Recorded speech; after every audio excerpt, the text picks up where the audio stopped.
Okay, we're back. Episode 4 of the Dolmenwood campaign, Old School Essentials in the setting of Dolmenwood by Gavin Norman. I am John, and I am also joined with my friends here once again, Mike, David, Ted, and Matt. And we are picking up right where we left off. And if you guys remember, it's been a couple weeks. I hope everyone had a good holiday and a Happy New Year. We were at the we were just outside the Abbey of St. Clewyd, I believe. Actually, I think the trappers that you had met had just left through the gate, about to go back down the path. But you guys were going to regroup and plan again what you exactly were going to do, because you heard a young boy's voice from within the bell tower say, "Do you want some more teeth, Mr. Ragbone?" And that's sort of where we left off.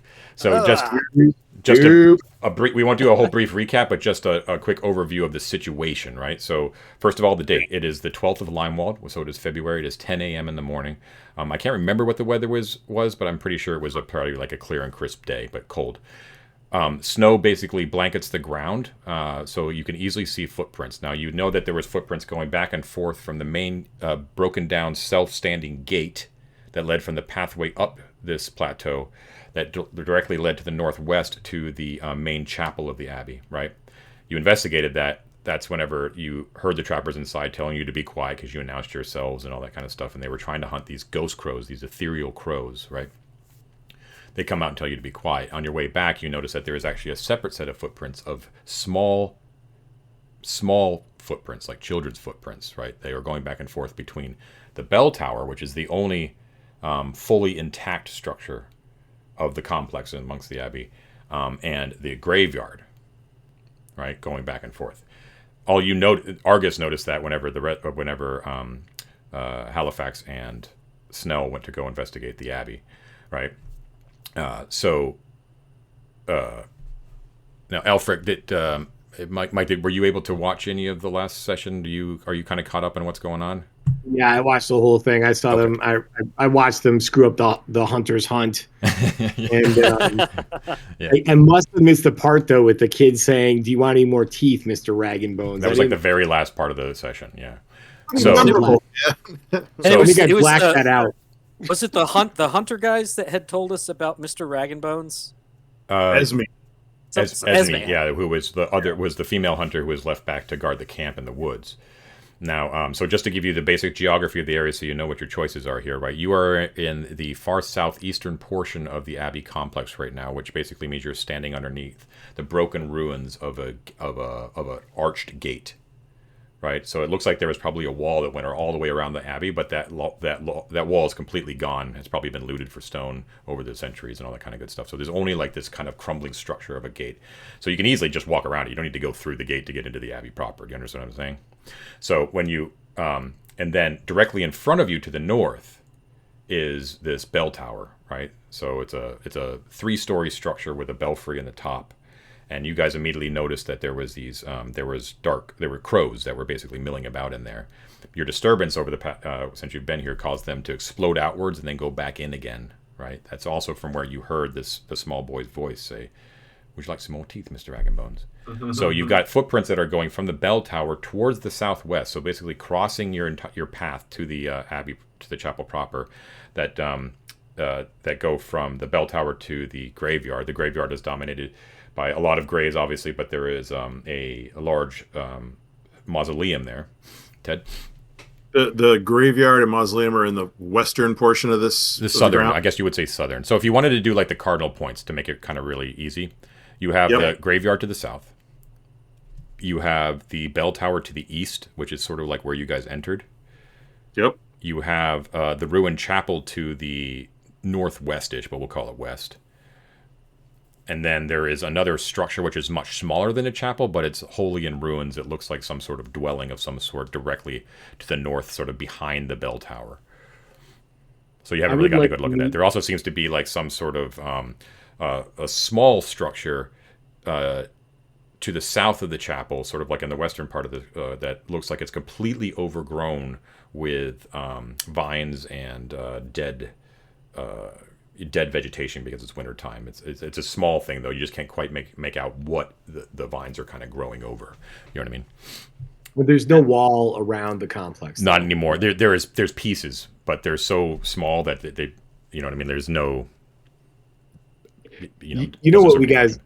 You know what we got to do, man? We got to find the farmers that were so frosty to come here and steal the stones to build their farmhouses. Those are the guys we need to have on our side. Yeah, exactly. Although you don't know if they was looted or maybe it was just over time. They, you don't know what happened. Probably a lot of both. Now, and so the footprints go from the graveyard to the south to the bell tower to the east and then back again, correct? The small human footprints, yeah. And then there's a well-trodden, like there's basically, there's so many footprints that it's just sort of muddy path is what you guys have been walking on and what the trappers have been going on, which leads directly from the gate to the ruined chapel, right? So that's kind of like a muddy, slushy ground right now. Now, you haven't seen any ghost crows, and there's just a couple of... I did make a mistake when I described the cages that those guys were using. I told you that they had like these sort of large bird cages, right? And that they... like wicker or something, right? Yeah, made out of wicker, and I'm wrong. They're actually much more rare and highly specialized than I made them out to be. They're obviously bird cages, but they're actually made of wrought silver.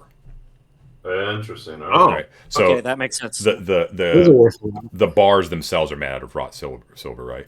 Now they still have these very kind of long wooden poles where they've got this netting at the end, right? Like these big long sort of traps to kind of catch these birds. But the netting itself is also, you can see like it drapes heavier than typical twine, and that too is sort of they're laced within the netting is actually like a fine silver thread throughout the netting. There was something else I wanted to mention. Oh yeah, Aelfric. So we're just doing the typical thing where you've been there all along. But Aelfric, what is the spell that you memorized for the day? Shield. Okay, cool. And I should mention that actually, let me find it here. Little map, just double check. Why are all the names in Dolmenwood vaguely threatening? It's almost like this danger. It's not a safe place. Strange. I mean, Hall of Sleep could be a nice place to stay. So when you all traveled westward, Aelfric, when you were traveling on the Swinney Road, and you went for about 4 miles west, you were still you had that the moaning of the dead still kind of in the back of your head. But after about 4 miles, and as soon as you hit the Sinkhole Creek to the east, which connects the Groaning Loch to the Great Lake Longmere, actually I can switch us over to the big map there. Let me see if I can get this zoomed in here. How do I move there we go. Yeah, so the Sinkhole Creek is sort of like that stretch of water there between the Groaning Loch and Lake Longmere. Can you kind of see that there? So when you kind of hit that and you're kind of paralleling it on the road, that's when the moaning actually kind of died down a little bit.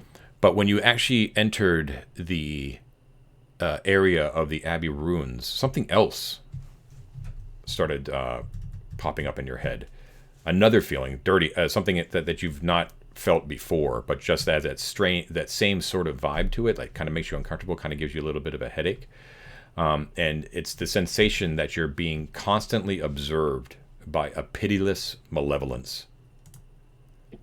That's the worst kind of malevolence. Yeah, it's not good. So it's like it's something almost Cthulhu-esque in its willful disregard for you. Do you know what I mean? It's like, it loves you not, is sort of like the feeling you get. It makes you like basically instantly paranoid. It's very uncomfortable. And the rest of you all see Aelfric like constantly like, did you hear that? Or like looking over his shoulder, that sort of thing. Does this have something to do with the tentacles on the map in the middle of Lake Longmere? I don't know what you're talking about. I'm beginning to wonder if I like fell asleep when we rolled on an insanity table or something, because I think I'm just crazy, man. Has he begun talking to the mule yet? That's what I need to know. That is Ethel with you? I can't remember if Ethel was with you or if she's back. We left her. We tied her at camp. Yeah. We left her with what was her name? Esme. Esme. Left her with Esme Esme. was- Okay. Mule's She was name is Esme. No. No, that Mule's was- name is Ethel. The other trapper's name is Esme. Ethel and Esme. It sounds like an '90s cop show. All right. So your trapper is basically Esme is back at camp, but basically just out of sight and cowering and not happy at all that you disturbed the quiet here in the Abbey is Degish, who's the leader. He's dirty blonde and he has like a long goatee. Boroth, who is very gaunt and tall with he has like a bushy black mustache, like just a mustache, but it's like super bushy. And then there was the as to be named third trapper that we finally got a name for, Gringle. Gringle, of course, who is rather overweight gentleman. Looks like he's enjoyed life a little bit too much, but he has like a pockmarked face, like his face is all like all jacked up. So those are your guys that are they're just outside the gate, and they're like, we're not, nope, no, thank you. You guys have not investigated anything. You've only been out here on the ground. Right. I have my bow trained at the tower door. Okay. From that gate, I'm sort of like leaning against it. And the voice came from inside the bell tower. That's what you're aiming at right now, just so I'm caught up. Yes, the bell tower's door, which the children's footprints. We also saw some shadowy movement up in the tower itself when we first arrived. Right, I remember that from the last session. Okay. Can I just ask, how far away is the cemetery? Like, what's the distances between cemetery and bell tower and ruined? It's not far. Between the bell tower and the mausoleum, you're probably looking at about maybe 30 yards. The furthest structure away is the chapel itself, which you guys retreated from, and that's probably, I think I said it in the last one, but I can't remember. But I'll make it up again, and I'll say it's about 60 yards. Okay, and then just around the cemetery, is there any kind of like fence or like a wrought iron gates or? Nope. So it abuts the ruins of the old wall to the south, but then it kind of opens up into the central area of the Abbey grounds itself. John, you had mentioned the also this small building. It's kind of vines? overgrown. Yes, that's to the north. Yeah, behind the tower. You don't really have a good look at it right now because the tower is sort of blocking your view of it. And John, have I ever heard any in my erudite wizard training? Have I heard of a rag and bone man in any kind of mythology or any kind of lore of Dolmenwood, or maybe a platinum selling artist or anything like that? You have not. I know we have heard of like rag and bones as like a phrase, but your characters have never heard that particular phrase before. So while he's watching the door, I'm going to kind of like follow the footprints back to the cemetery. I'm not going to enter the cemetery, but I want to see if I can see like disturbed graves or like, are there a bunch of skulls lying on the ground where the teeth have been pulled out, that kind of thing. Goes to the mausoleum, doesn't it? Yeah, the mausoleum would be the first thing you approach upon entering the graveyard, but there's nothing stopping you from just bypassing the mausoleum and moving. Oh, but I thought that's exactly where the footprints went. They do. Yeah, they do. They go to the mausoleum. Yeah, they just go straight to this mausoleum. They don't go around to like. No, they do. Well, it depends. This is what you saw from a distance. Oh. Now, if you're investigating I'll closer, go backtrack and see if I see anything that looks like what I described. Okay, yeah. So as quiet as you can, you kind of move towards that area. So you see that the stone walls themselves are they're crumbling, of course, sprawled with ivy, and they're being buckled by the intruding roots of like a bunch of like yew and holly trees.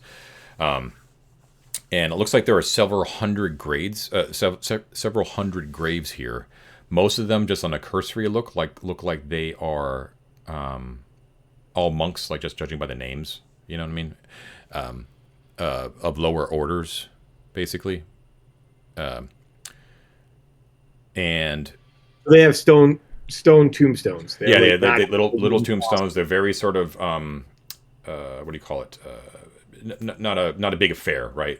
They're plain. Yeah, they're very plain. They each have like the revelator on them, and just basically the name of the monk that was on them.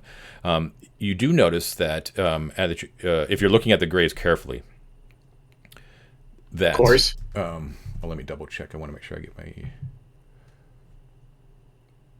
that. Let's see.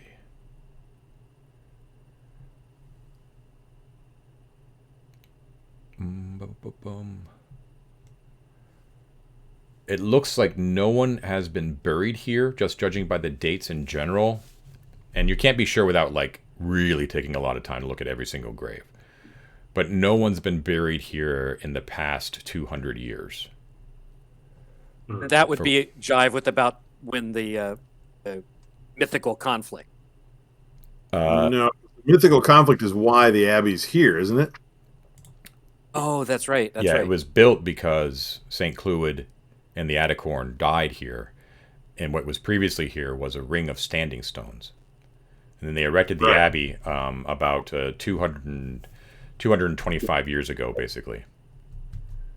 So it didn't last long as an abbey then. Well, the cataclysm. Well, let me double check.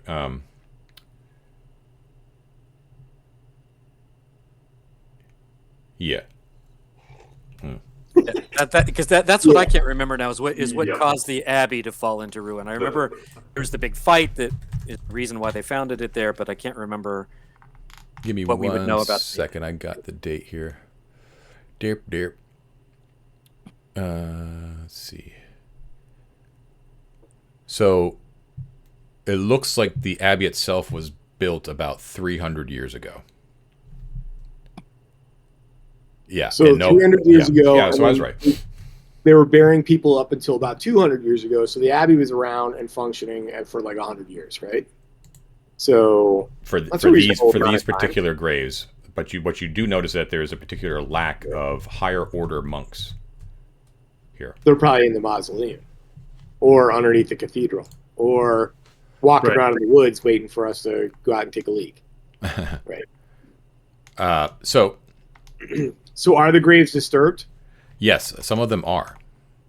Okay. That's the other thing you notice. So that there looks like a couple of them, actually more than a couple, a great deal of them are actually in the process of being like carelessly dug up. Like they're not like, it's not like a nice little square or oblong rectangle, you know what I mean? It looks like they're just like heaps of dirt have been kind of pulled out from some of them. Yeah. If you find a skull, it won't have any teeth in it. Now, as you're kind of looking at this, you kind of pass by again the mausoleum, which is your typical sort of neoclassical sort of like frieze and pillars and stuff like that.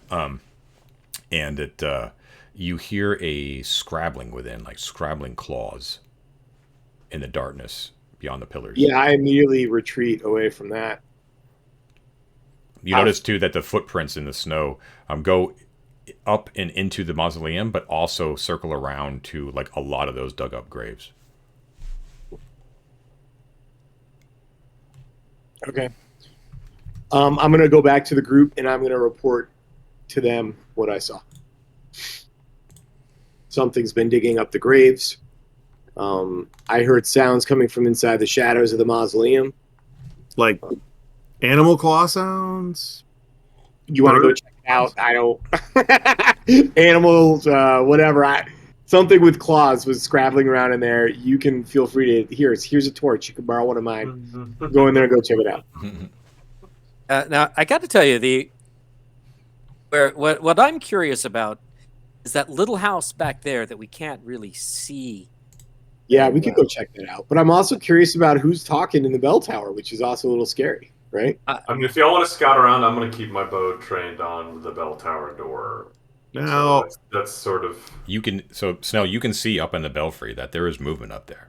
And you know what that movement is. Yeah. Right. Now, hold on a second, Swinny. I thought you wanted to be looking for that little princess girl. You think she's covered in your vines, or you think she's in that tower? Or is she the one pulling teeth out of the old monks' heads? Yeah, probably is. You want to go exploring, that's fine. But this was your idea. No. I was just thinking that that tower's terrifying, but maybe our whole thought process here in coming here was that bandits who've taken her may have taken her here to utilize some of the scary stuff around this place to help keep other people away. I wonder if this tower. I think so too.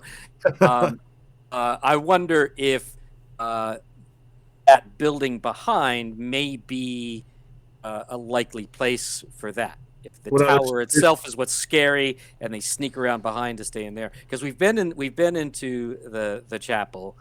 The huntsman would have noticed if she was in there. I think that's fair. Well, you didn't go in, right? You but approached the door. If there were a bunch of brigands living in there with kidnapped girl. Oh, you're saying the huntsman. I thought you meant Snell. They're trappers technically. I mean, There's two additional buildings though, Matt. There's the overgrown one that's to the west, and then there's another one that we haven't really gotten a look at that's behind the bell tower. Which one are you talking about? Oh, I thought there was only one that we hadn't. There's I was asking John. One in the west. Yeah. North and west. Matt, what you said is basically correct. There's basically one other significant building, and that is behind the bell tower. Difficult to see because the bell tower is... But yes, there is some sort of structure that has been completely covered by vines and ivy and stuff like that, but it's very, very small, and you can't even determine what kind of structure it is. It's only because of the vegetation that you know that there is something that was man-made underneath it. Right. Okay. Yeah. Now that's the one that's behind the bell tower. You guys are discussing this, and then you hear Snell go sk, because you hear Snell. You see movement coming out of the door, and you hear his bow get drawn tight. You see a small figure, a little boy, like tiny, about 5 years old, comes backing out of the thing, and he's basically like skipping backwards, and you hear him say, "It's the voice that you heard before. All right, Willie, let's go back. Let's go back to the Grace. Mr. Rag'n'Bones said we should get some more. Come on, Willie. What are you waiting for?" And then he whirls around, and he's like, oh! And he's like this little 5-year-old boy with like blonde hair, and is like, then he's just like completely silent or anything like that. No, he's just like a little waif, like little street urchin, like little kid. He's basically wearing nothing but rags, like just like a dirty little tunic with like a little bit of a drawstring and like some pants, and he's got in the middle of this winter. And and he's got but he's got like fur skin boots that are being like cobbled together, basically that are wrapped up around his little shins. And as he turns around, he's like, oh! And he sees looking down the arrow of Snell, the barrel of his bow. A taller boy with dark, like sort of like swept over black hair, like emo sort of black hair, bumps into him as he's coming out, and he's like, all right, let's go. What are you waiting for? And then he puts his hand on the kid's shoulder. He's like, oh, and you hear him like this little boy. If you were his parents, you'd be mad. He's like, oh fuck, as he sees the rest of you. And he go ahead. Yeah. I was just going to say, I say, all right, the lot of you, over to my friend here, Halifax. He'll help you. I'm going to point over in Halifax direction. Forward. Quick. We're here to protect and serve, is what I say. So, both still out. Like this, my hands out. Be like, hey guys, how's it going? So Willie, the older child, you can see that there's intelligence to this kid's eyes, right? Like he's, like he immediately like lowers his brows and he's like looking at you like real suspicious, and he real carefully, he takes Bilbrey by the shoulder real firmly. Bilbrey, he didn't say his name, but his name is Bilbrey. This little young boy, and he like just puts him behind him, right? Like real slow, and Bilbrey's like shaking, like he's like ready to like cry, and when he moves him back, that means that Bilbrey's now like sort of back into the building, right? Sure. Yeah. I'm just like, he's like, who are you? What do you want? Just some folks passing through, looking for somebody. Wondered if you'd seen anybody coming by around recently. Yes, lads. Little girl name of Violet. We think that she may have been lost. Do you mean me? And you hear this young girl's voice speak from the darkness, and you see Willie like turn around, and he's like, Violet, shh. She's like, out of the way, Willie. And she like very different accent than Willie and Bilbrey. She comes out, and she's a young 6-year-old girl, so she's sort of in between the two kids. But where she's only like a year older than Bilbrey, she's very maintained, right? She's very prepossessed. She's wearing aristocratic clothes, but that have been completely shredded, like like just hanging off of her, basically. And very dark-haired, dark-eyed. Halifax, you have been in the presence of Lady Harrimore before, and you can see the. I can't remember if I told you if you've been in the presence of Violet herself. Like I've seen her. Like I've seen her from a distance. It's not like we. Well, if I did say that you had saw her, this is her. And even if you hadn't seen her, the resemblance to her mother is uncanny. The dark hair and the dark eyes are a dead giveaway. I put my hand out and kind of push Snell's boat down, and then I go to one knee and I say, "My lady, we've been sent. We're here from the town of Prigwort. We're here to bring you home to your mother." Yes, dear. I'm not sure if you remember me. Halifax Swinney. I'm of your mother's house. I don't know you. I don't know any of you. I've never seen you before in my life, and frankly, we're all very happy here, aren't we, Willie? Aren't we, Bilberry? Oh yes, we love Mr. Rag'n'Bones. He takes care of us, as long as we bring him the teeth. Now, if you don't mind, I talk to Mother every day. There is no need to be worried. In fact, I can tell her myself that everything is just fine. Now, if you excuse me, we have some teeth collecting to do. Boys?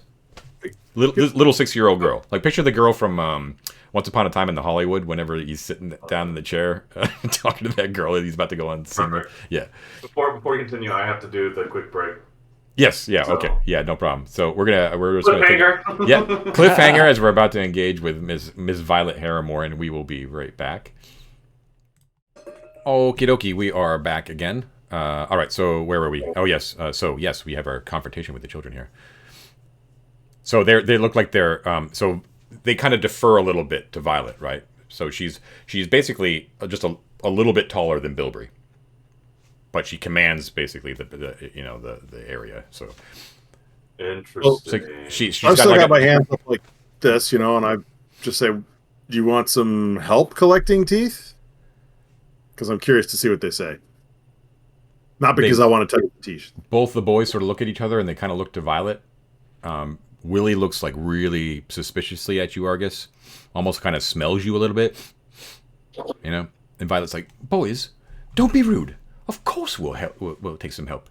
The more teeth we can collect from Mr. Rag'n'Bones, and the quicker, the happier he'll be.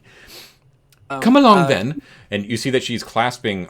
She appears to have clasped something that was around her neck, and it appears to be like a silver locket of some sort. And in her other hand, she has like a little basket, like it's like a little worn threads are coming out and stuff like that, but it's like a little wicker basket. She's like, "Come along, boys." All right. Yeah, I'll go with him. And I'll be like, "Oh, so does he eat them like almonds or something? Like walnuts? You just pop them in? Teeth? He likes teeth?" He likes to collect things.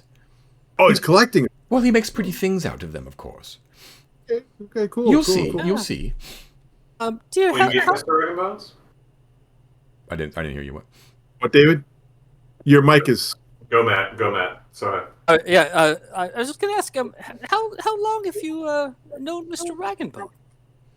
Oh. Well, he's always been here, Mr. Rag'n'Bones. Well, you've always been here, of course. Oh, you have? And you said you talked to your mother fairly regularly. When did you speak with her last? Well, just a minute ago, actually. Oh, really? How is she doing?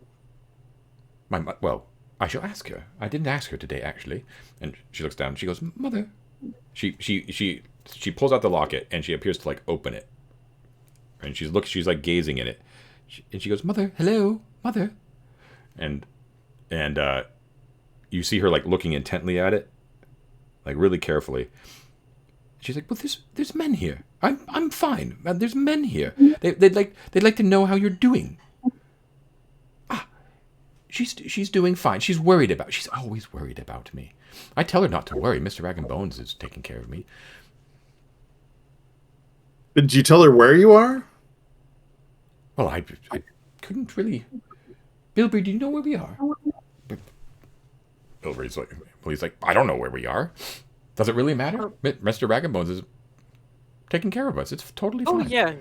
Can I walk up and... He is great. Can I walk up, non-threatening, put the bow away, right? And say, "Oh, this is so marvelous. Your mother did tell us she was talking to you through the locket she grabbed and spoke at, you said? When she was... And I said, she asked us to let her know when we got here. Do you mind? I'm going to reach for the locket. Not aggressively, but I'm going to reach for the locket. No, she immediately jerks back. Like when your hand kind of moves forward a little bit, and you see Willie like gets really protective. Like he's once again stands in front of both of the younger children, and he says, "What do you think you're doing? Don't touch the Lady Violet." I don't intend to touch the lady. I just wanted to speak to her mother and let her know that we found you and check in. That is her little private thing that she has. You don't talk to her about. You don't mention that to her. And you see, like Lady Violet has gone like a shade paler. Like she can't believe the effrontery. But like she's like speechless. She can't even believe that what just happened. Then you see Bilby's just sort of like looking uncertain. He's sort of like doing this with his fingers a little bit, and then he looks over your shoulder, and you see his face goes like deathly pale, and his eyes go like really white. He goes,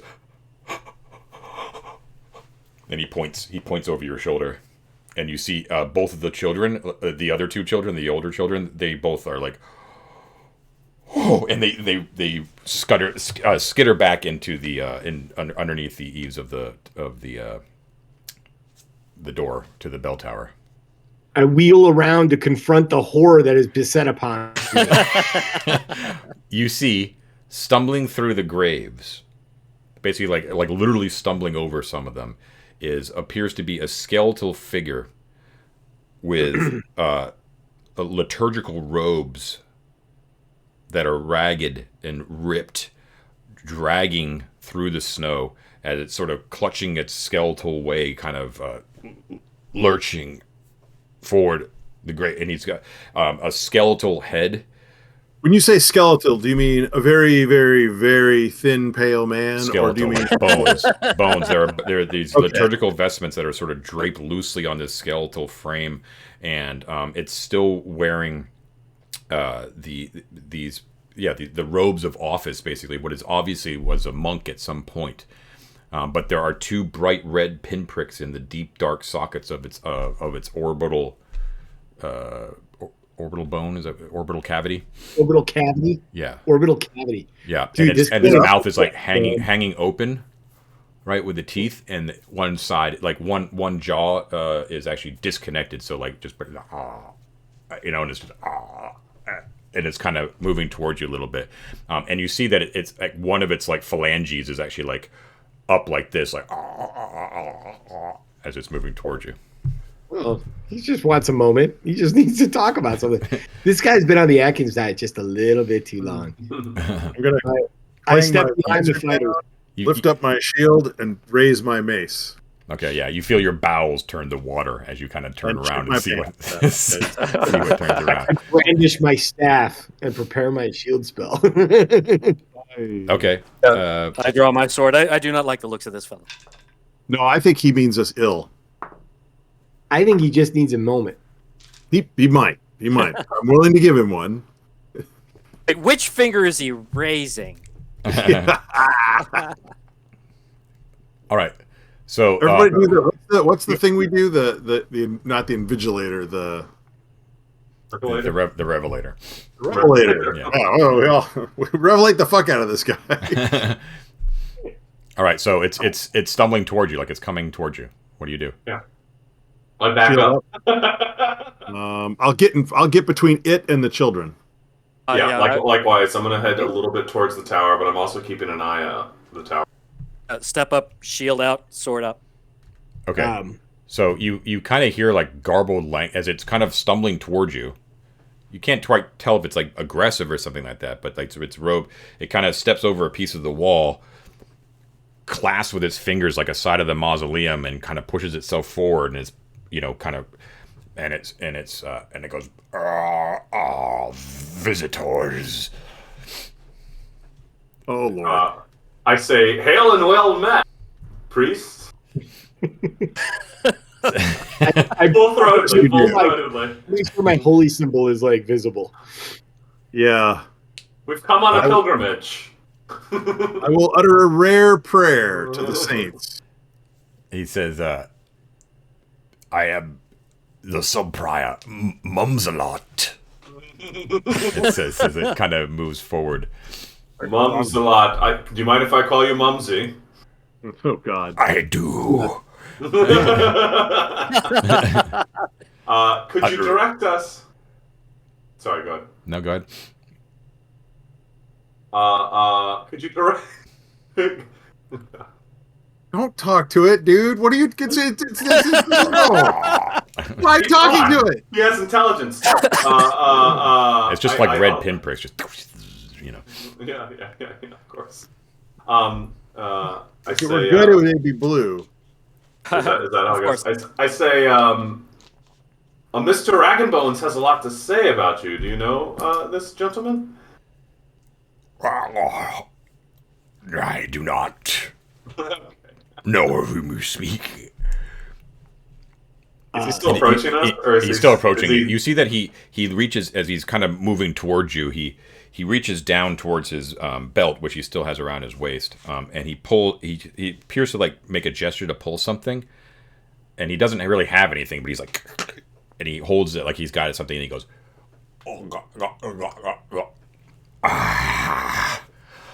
Gotcha. Nothing at all. You know what I mean? It's just this skeleton. Just, do any of us have a wineskin? Libations. delicious. I think it's time for you to go back to your rest. Hold on there. Subprior Mumsalot. Subprior, yes. Subprior Mumsalot. What has woken you from your sleep? Forever have I been awake since the great cataclysm. I desire only rest, as do all my brothers. How can we assist you in this?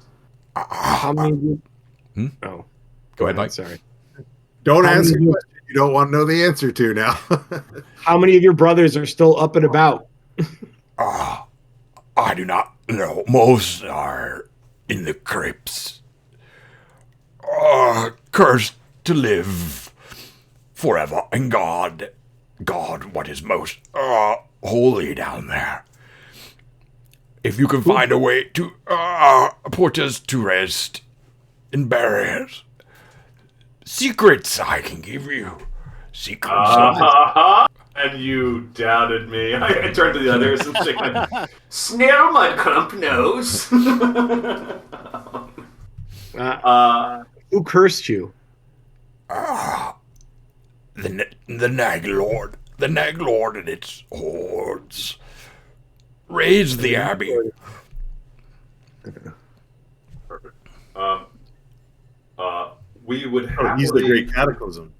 Yeah, we would happily help put you and your brethren to rest if you could give us safe passage through the crypts to do so. Yes, how can your brothers know we mean only to put them to rest and end this curse? I do not know what they are like down there, how they have weathered the centuries. I know only that they are alive down there. I cannot say the same for myself. You can't tell if that's a sense of humor or if he's serious. You have no way of knowing. And he takes like another swig. Would you like some? I say yes. The kids, by the way, have like completely retreated back into the tower. And I pantomime grabbing this thing from him. He watches you, yeah. I take a swig. Oh, it's hard. That's a hardy wine. Back then. All right. Yeah. So. Will you put me to rest?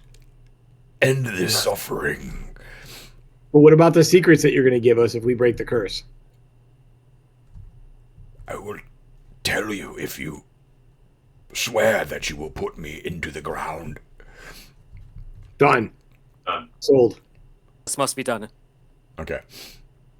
He says, Go ahead, sir. in times past, I do not know if it still exists, but there is a chamber of records down below. Contains the Abbey's most precious historical documents and other arcane tomes that should not have been read by the abbot so many centuries ago. It lies in a secret level beneath the crypt. Ooh. Do you like magical tomes? I say I would hate for ne'er-do-wells to interrupt our endeavor to free you of your curse. Is there somewhere you could hide in the meantime so that I think he wants us to put him out of his misery, like right now, bro. Do it now. Gotcha, I gotcha. beseech you. I see no one. Very rarely do others can't usually do run. this. You are the first to actually wait for me to say something other than run screaming. I will leap forward and smash him with my mace, man. I cannot. Oh, Okay, but I'm yeah, having you- a good you time making leave- John do this accent. He at the last second he kind of swivels his head towards you, and his eyes look down at you. Your arm quivers just for a second of fear as he kind of locks gazes with you, but then he seems to like actually the last second open his arms up and accept your death blow, as you basically smash him, into pieces, and he just completely crumbles onto the ground, just a pile of bone shards and a crumpled robe. Okay. Do we have a And shovel? That's what I said. We should put his body. No, because burial. you guys made me spend the money on a fucking donkey. Yeah. we do If we have. didn't have the donkey, we'd be carrying the shovel. You know what we do? We have a squire who's very eager to serve. How? I don't serve you, pal. Wait, do I have a shovel? I don't think so. No, but I think we could. I mean, you said there are a lot of. Let me check the party log here. Also, maybe the trappers have a shovel or a spade for campfires and whatnot. Well, what I don't want to happen is for the children to steal his bones, his teeth. Sure. Right. That'll desecrate. It's potentially interrupting whatever rest he might receive if they take part of him and don't. All right. So you John, see does that? he have enough That's clothing left? Oh, I'm sorry. Go ahead. No. First of all, I'm going to search for clothing. Okay. It's got a bottle of wine. Invisible Real. wine. I'm feeling a little tipsy, y'all. Let me just double check. I don't think he has anything, but I'm just going to double check here. Give me my 8 coppers. I want Well, them. the robes themselves might be a handy loaner. Yeah. The robes are like 200 years old, dude. Yeah, unfortunately, there does not appear to be anything of value. All right, so using whatever clothing he has left, I'm going to wrap his bones up in them into a nice, neat satchel. Okay. Well, how decrepit are these robes? If we were, are they something that we could put on over what we're wearing? Maybe not us with the armor, but maybe our wizard. Yes. Now, I mean, they're both actually. They're extremely decrepit, but they are whole. So you could actually drape that over your form. They are very, very loose fitting. You have a feeling that in life, Subprior Mumsalot was probably a rather large dude, because they were very, very loosely draped on his skeletal frame. I'm with Aelfric, man. I don't wear that shit. Wrap up the bones, give it a proper burial. Listen, And if we are really serious in our promise that we made to him about laying him to rest, and we go down there, something like that may signal to other things that we belong down there, as opposed to just like being seen as grave robbers. If we look like we're part of the order. So I don't know. I guess I get your point, dude, but the idea of being able to sneak from point A to point B by wearing one old dude's robes and getting all of us by that, I don't know, man. Also, I think that You're talking about curses and stuff here, you know? Like this is bad mojo. We got to bury that body. We got to end that curse for him at least. Oh yeah, the clothes aren't cursed. And to be Close clear, with- you're standing directly outside the mausoleum. Basically, you're just about like it just crawled like over the graves to get. Just to be clear, as you guys are discussing this, you actually notice that you didn't notice it before, but right at your feet, as you're kind of looking at the body, but kind of swirling around your feet is actually what appears to be like a semi-transparent black wispy smoke which appears to be just sort of like moving right around your legs like a serpentine fashion. You're like, what the fuck? It didn't seem to come from the body or anything like that, which would be your first instinct to kind of look, right? But just sort of swirling around your feet, and then you see it moving around your legs, and then it sort of coalesces into like a cloud right around the entrance to the mausoleum and slips underneath the seal of the stone door to that mausoleum. And looking up, you see that the 3 kids are in the doorway to the bell tower. This is a little bit further away now, right? Because you approach the graves. It's sort of like the Three Stooges, where you see like the 3 little heads, like one on top of the other, like dunk, dunk, dunk, and they're all like just like peering out, like, you know, like looking terrified. You see that every once in a while, like Violet has her hand on her locket, and every once in a while she's like looking down and obviously speaking to it. But they're like terrified. You guys, it's only like 11 o'clock in the morning. Do we just put Violet over the back of the mule and just get her back to town? We could just try and grab her, yeah. I was going to try to rip the locket off of her. Well, one other thing we could do is dude, she's not talking to Mom. She's like... No, that's what I'm saying. The locket is probably the Rag and Bones guy. He's probably ensorcelled her in some way. So, yeah, that could be. She doesn't have any memory of how she got here. She thinks she's talking to her mother this whole time. Yeah. I mean, they are just children, and they're interested in pleasing this teeth. They're just children. Well, one of the things we could do. Oh, Violet is a child. I know Violet. She's a child, but when the little blonde Billabong guy starts eating your feet, it's going to be a different conversation. Okay, well, I've got boots. Blonde Billabong. But what I'm wondering is if we can't make them an offer of more teeth for Mr. Rag and Bones. You know, lure them away instead of just like immediately grabbing them here. Lure them to the large stockpile of teeth that we saw down below. But at some point, are you talking about just basically throwing Violet over the back of the mule and just riding away? Making a run for it home. Absolutely. Right. How many days? We had to camp one night into the woods, right? Mm-hmm. That's because we... What did we do? Oh, yeah, we kept our armor on, so we were slower. I mean, I think we should literally just bait and switch her right this moment with the body in front of us. See if she'll respond to that sort of coaxing. Sort of teeth. Like, show us how you get the teeth out, right? If she comes over... I mean, honestly, try to rip the locket off of her, throw over your shoulder. I mean, honestly, like... I mean, it seems like the direct approach, which also means that it's probably the wrong one.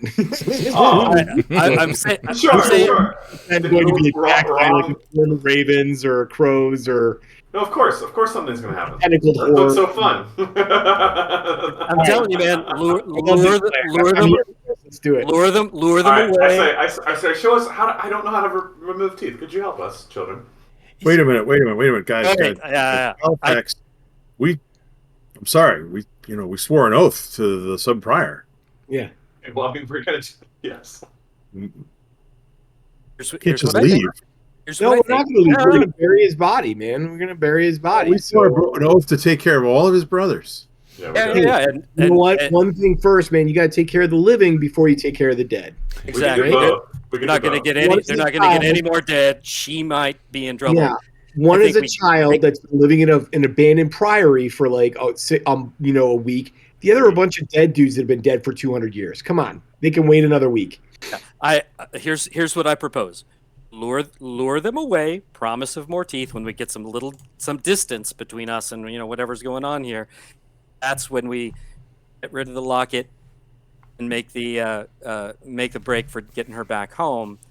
And then we come back and remove the curse. I mean, I think it's worth saying we have a full camp with the trappers established, and we're welcome to stay there, and our mules hitched there, etc., etc., etc. So, like, the thing is, we wouldn't be discussing all of this in person, but the bottom line is that we would go there first regardless, and we can suss out if she's still in whatever state of mind she's in or not.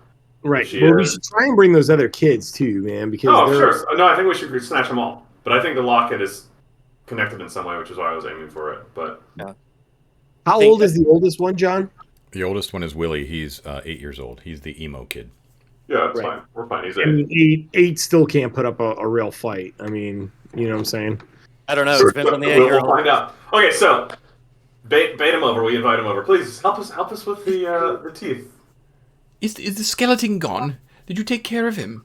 We did, and he has so many great teeth here. You and I will start gathering the bones and looking for a place where we can bury them. Yes. Okay. He's like, oh, let us help. Don't move the body. Hold on. Beautiful teeth for Mr. Rackenbones. And Willie's like, come on, Bilberry, let's go. And they come trotting out.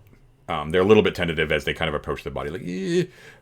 But then when they see everything's okay, they if you let them, they will basically, like animals, basically go right towards the skull. Yeah, hold on, kids. Hold on. We promised him we'd bury him. Once he's buried and his soul is at rest, then the teeth. But you can't have the teeth until we've buried him. We If we don't have time for that. We'll go well, find another grave. Yeah, let's guys. No. Yeah, go get another grave. That's a great idea. I interrupt all of this immediately. And I say, yes, go for it. And the minute she turns to lean for the skull, I grab her. This is the only chance. Okay, all right. Yeah, so you literally grab her. She screams. I grab her by the waist, and I fucking start sprinting for the gate with her. Okay, cool. All right, so she screams, and Willie and Bilby start screaming for Mr. Mr. Raggenbones. And so Snell just starts booking it towards the gate as fast as he can with Violet's kicking and screaming underneath his arm. The crows up in the belfry let out a terrific shriek, like much different than like the lone like caw you heard from last time. It's like and they all come out just like that starling cloud, starling murmur from last time, and they come swirling out right down to Snell, and as they do, they coalesce into they really get really tight, and they actually form into a humanoid form that appears to be made of basically like the ragged feathers and bones and beaks of crows, like all kind of mashed together, basically, like with one long crow beak as like a face, and like a cloak made out of ragged feathers, and horrible, awful claws. The claws themselves are actually like crow's beaks, like all 5 of them, you know what I mean, like come down, and dark pitted eyes with just like a white pit as the pupil, just looks like death at you as it comes hurtling towards you. You see all all 3 kids, including Violet, underneath your arm. They actually like their eyes sort of glaze over a little bit, even Violet underneath your arm, and like a beatific smile spreads across their face as they see their savior come to help them out. And let's roll for is anyone casting a spell? Not yet. Okay. Cool. All right. I need you to roll for initiative, please. So that's going to be a D6. Just one of you. That was your snatch and grab, Snell. Do it, baby. That's a 4. I got a 4. I got a 3. So you guys win. So it's going to be. This is the way that it works. So you guys remember this from All in the Oath, but we're going to be basically doing in phases, just real quick, and we'll walk through them as we go. But it's after we roll initiative, it's movement, missile, spell, melee. Okay, so if you think of them as M's, it's basically going backwards in alphabetical order: movement, missile, melee. Well, that's intuitive. What's that? That's intuitive. Yeah. Backward alphabetical order. Well, I'm just saying, if you want to try to remember it, because no one ever does. It's movement first. Cool. So I'm sprinting. Just dead sprint. But Rag and Bones is between you and the gate, right? Yeah, I'm gonna try to run around him then. But Okay. I'm just going for the gate to get out of The gate. Yeah, get up. Go for the gate. Gotcha. Okay. Yeah. 100% trying to get out of this. Is everyone else doing that same thing? Yep. Well, are we bringing these other 2 kids? I assumed y'all want to snatch them. It's up to you. I'll snatch the little one, Bilberry. I'm not very strong. I'll snatch the other one. I'm pretty strong. Right. Then I will run free. I'm the wizard. I snatch nothing except spellbook. And only Aelfric survived. Okay, so Shield spell, baby. everyone's moving and no one's doing melee. Okay, so everyone's just booking it. All right. Well, it's moving and it's gonna do some shit. Okay, let's see. Let me just double check here. He's got a little bit of that action, a little bit of this action. Double check the old hit points here. Oh, I mean, he had to sleep out in the cold last night too. So yeah. Oh, he lives up in the bell tower. But He definitely definitely does not have a cook pot. You can tell by looking at Okay, it. so it basically it hurtles down towards Snell, and it basically when it takes its humanoid form, it's basically going to attempt to envelop you. So it sort of opens up a little bit, like actually deforms a little bit in order to encompass you in just a whirlwind of talons and beaks and awfulness. That sounds very and just sharp. rake you. So, what is your AC? My AC is leather armor. Where in the sheet is the I think it AC? is you. I got a. It's 13.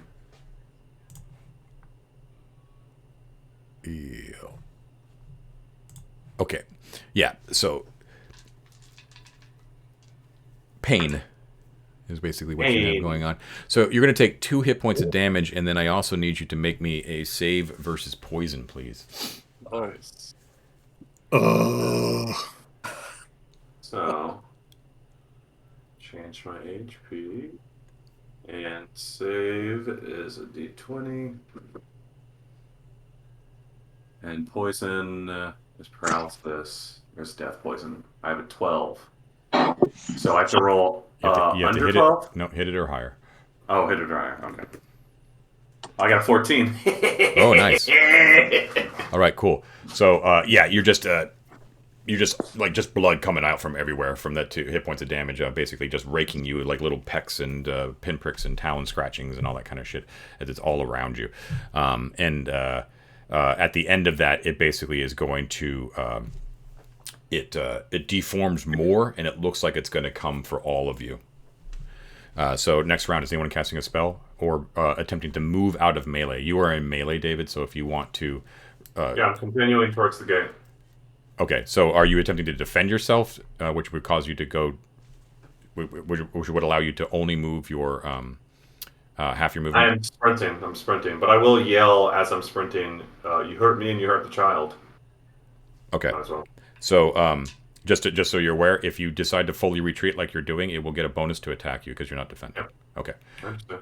I want to yell out to everybody to spread out. Maybe it can't, get everybody if we're spread out to kind of, run towards the gate from different sides, right? If we're a cluster, maybe that it can get us. So like, hey, spread out. He kind of zigzags away from the other guys, trying to get away from it. I mean, also with this in mind, right? Like John, if I grabbed her somewhere betwixt the tower and the gravestones and started running, and then he interceded somewhere on the path between myself and the gate. It's not a super long distance, right? Like it's like 3 rounds. What's your encounter movement, right? Your EN, right? 40 feet. 40 feet. Yeah. Okay. So it's basically the distance was, what did I say, like 30 yards or 30 so? yards. Yeah. So you wouldn't have been able to make it outside the gate in that round. No, I understand. But where along that vector am I? Oh, 40 feet Not quite halfway. Yeah. Yeah. Okay, cool. Yeah. All right. Mike, are you casting a spell? Am I going to be attacked this round? You don't know. That's why you have to declare it first. How long does that shield spell last, man? Like 1 round? Sorry, I'm having computer issues. It keeps shutting down for some reason. I'm trying to figure out what's going on. Can you guys hear me? Yep. Yes. Yeah. Okay. Can hear you. So I'm toggling between my iPhone and my computer. Anyway, that spell actually lasts more than just like, it's not in this version, Ted. It's not like an instantaneous thing. It's actually like, it's like the old version. yeah, I think it lasts. Like, I don't have it pulled up because like I said, my computer just crashed. I'll bring it up. If anyone I got it. has the spell, thanks. I appreciate it. Shield, we're talking about, right? Yeah. Visible force field. Attacks against gives you an AC of 17 versus missile attacks, and against other attacks, it gives you an AC of 15. Lasts for 2 turns, which is a long time. That's 20 minutes. 20 minutes or something, right? Mm-hmm. Right? Yeah. Yeah, dude. I can cast it and still move, right, John? No, when you cast a spell, it's the only thing you do during the round. You can't move. You can do nothing else. All you're doing is casting a spell. Well, shit. And of course, if it hurts you, then it's disrupted and lost. That's why you have to declare it first, because it's all, because then it becomes tense. Like, are you going to win initiative? If you win initiative, no problem. But I'm going to cast it. Yeah, dude. Fucking right on. First I want to cast my spell at least. I want to cast my spell at least once before I die. Hell yeah, man. That's the way. All right.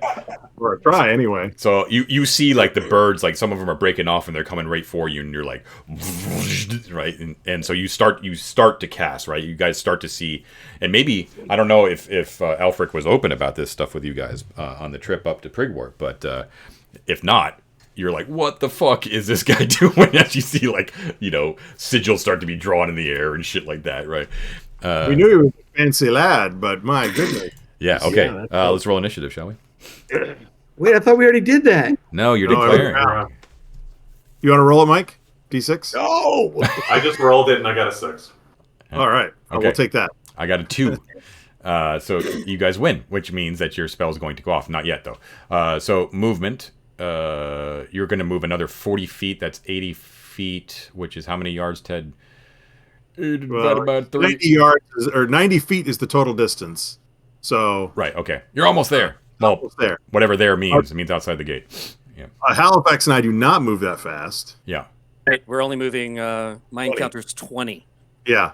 All right, so you're trying to like move away from Halifax, but towards the gate still, right? Yeah, you guys are halfway. You're closing it. You're about halfway at the distance to Snell. Yeah.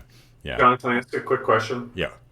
Is it recent? This is probably a bit of a stretch, but I have a whistle in my inventory. Uh-huh. Is it possible for me to blow that whistle as I'm running, or is that? No, I mean.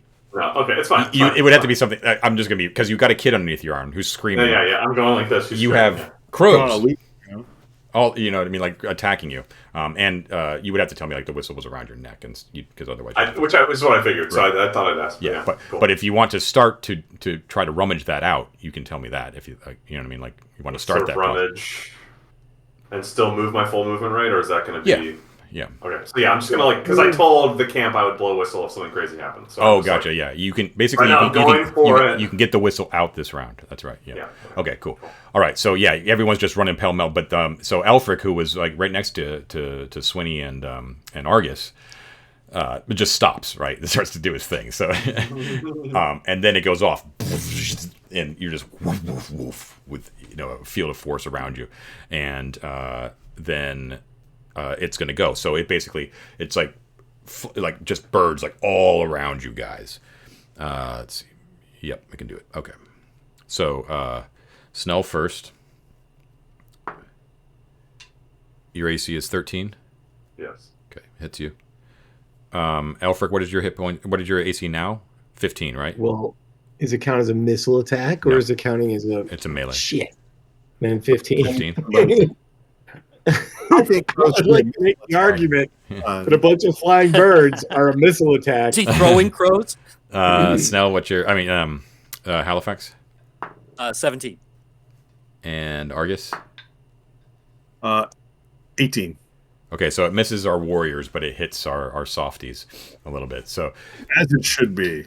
Snell, you're going to take 3 points of damage. Oh, I'm looking rough. And now, remember, Aelfric, you did get, the spell went off, so you are protected, but it still managed to get through, unfortunately. So it's just you could see like a bunch of them it's sort of like birds hitting like a window pane, like doof, doof, doof, doof, doof, right. But then a couple of them actually like get through, and they rake you. So you're only going to take 1 hit point of damage.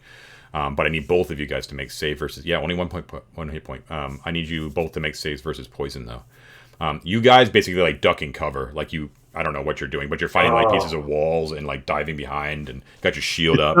It sounds like we're in a car dealership in a hailstorm inside here. Right? Yeah, exactly, yeah. Yeah.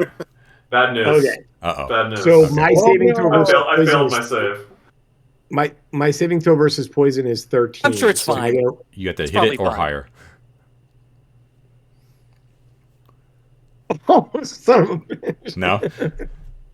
Okay. So 12. I rolled it on Owlbear, dude. It bounced off the 20, I swear. Okay, I have to make a couple notes, if you don't mind. Oh, no.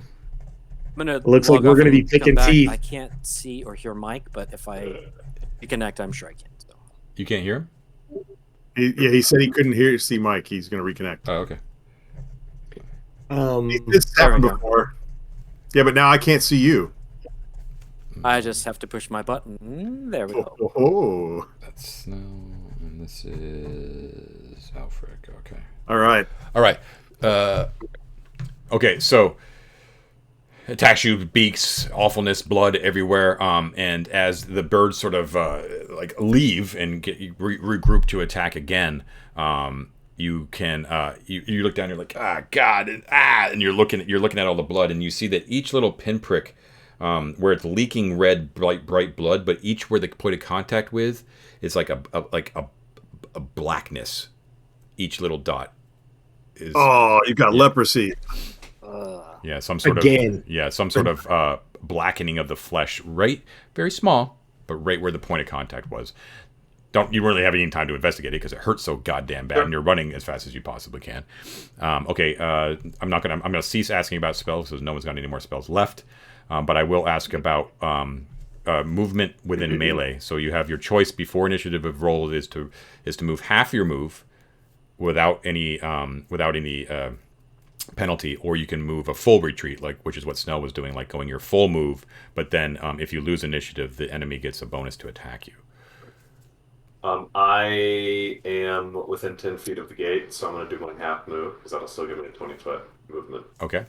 So I'm getting defensive because I have no life left. Is anyone else moving within melee, or do you want to stop and engage with this thing?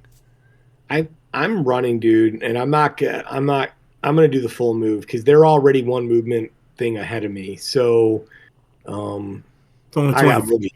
Just fucking move. Okay, cool. You two? Yeah. What are you guys doing? And I think that the two of us, we have probably two more. You have 50 turns feet to go to get to the gate.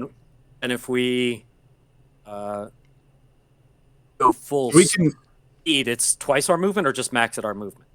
You just go max your movement, but Okay. yeah, okay. but they get a penalty against you. I mean, they get a bonus against you because you're not trying to defend yourself. If you lose initiative, that's what's so cool about it, because we're rolling initiative every round. Okay. Oh, I see. Okay. Risk It seems versus like we're reward. booking it. Yeah, book it. Booking it. Okay, everyone's fucking booking it. All right, cool. Roll initiative, please. I think running away from the rag and bone is a good thing. All right, I'll get this. Want to roll it? I got this one. You rolled a 6? Let's get a 6. I did not roll a 6. Okay. All right, so let's see. Brutal. See So you wait, later, guys. I didn't hear. Mike, did you fail your poison save too? Oh yeah. All right, and you just hear like the kids are screaming like underneath your arms, are just like, save us, Mr. Rangamos, save us. You can hear like shouting coming down from the path, like the trappers like screaming, like they don't know what the fuck's going on. It's bad news. All right, so it's going to attack you guys again. Everyone except for Snell is retreating. Right. Okay, so Snell, you get a normal attack. Hits. And then it's going to... let me just double check what the bonus is. I think this is the first time I've come across this. It's either +1 or Mike, +2. Snatch her for me, okay? When she starts running back. Yeah. Like I'm gonna be any more mobile than you. Let's see. Oof. I thought Retreat. at least... Opponent gains a +2 bonus against all attacks. And ignores ACs due to shields. Oh, whoa. Okay. In that case, I'm not. Too late, bro. No, you can... Yeah. No, it's fine. No, it's fine. Like that's the whole point of having a shield is, you just run with it behind you like that. And if he ignores it and gets a bonus. Yeah, you're just running. Tactically, fighters no attempt for defense. That's what you're doing. Okay.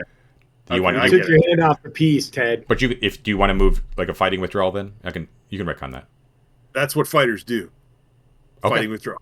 Okay, cool. Halifax, are you doing that? Let's see. I don't have a shield. Oh, then okay, yeah. So I But guess it doesn't matter. it still gets a +2 against you. I'm just letting you know that it also negates shield bonuses. That's all I'm saying. Yeah, that's. I'll stay with my man there. I'll run defensive. Please let me run past them. All right, so no one gets a bonus except for Aelfric. Okay, so all right, Snell, it hits you. Halifax, yours is what? Without what's your AC? 17. Gotcha. Ted, what's your AC again?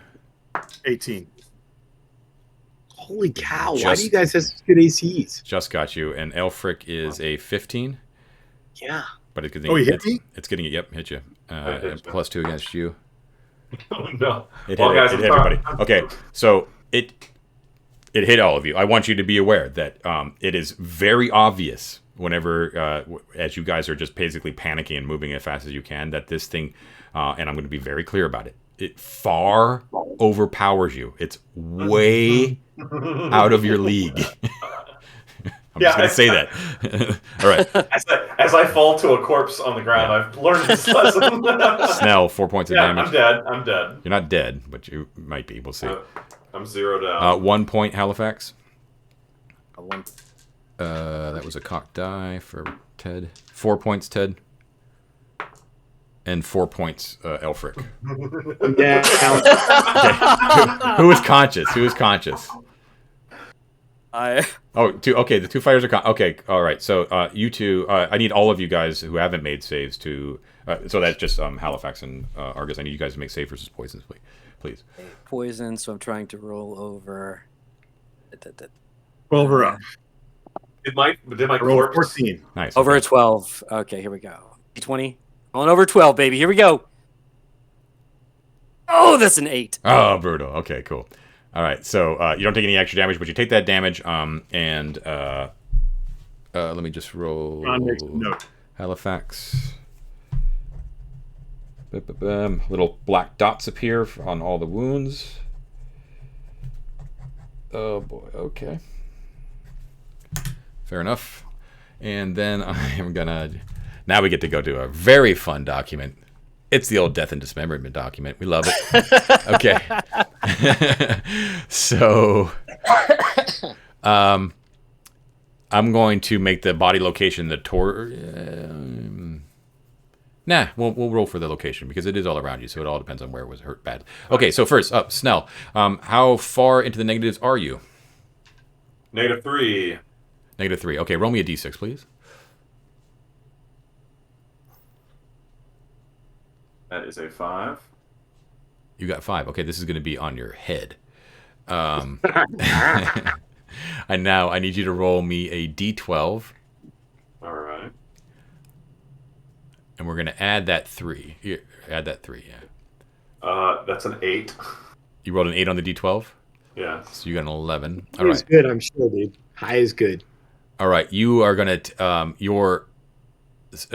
you got, oh boy. You're fucked up. You first of all, you got skull cracked. You got a fatal wound, and on top of that, you're concussed. So, I need you to make me a save versus paralyzation. Dude, there's like a bird's beak. I'm not saying you're gonna get paralyzed. No, it's not paralyzation. Yeah. I just need you to make me that roll. So make me a save versus paralyzation. Okay, hold on. This is too funny. All right. So, I succeeded, actually. You did? Okay, cool. I got a 19, yeah. Okay, so you're not going to get maimed from the skull cracking, but you do gain, like, a cool scar, basically. Like, you're going to, it gouged, like, a huge chunk out of you, but it just missed poking your eye out, but you get, like right across your face. Did you already have one of those? Was that one of your things? Did you already have, like a cosmetic scar? I don't know, whatever. No. Yeah. Okay, so you also are concussed. But you're unconscious. So, but you luckily, more importantly, you have a fatal wound. So this is basically kind of similar to 5e death saving throws. So you have a fatal wound, which means you have 3 rounds to get rid of all of your fatal wounds. You have 1, or you die. All right. Nice. So. You can attempt to remove a fatal wound on your own by rolling a 1 on a d6. That's sort of like the death saving throw.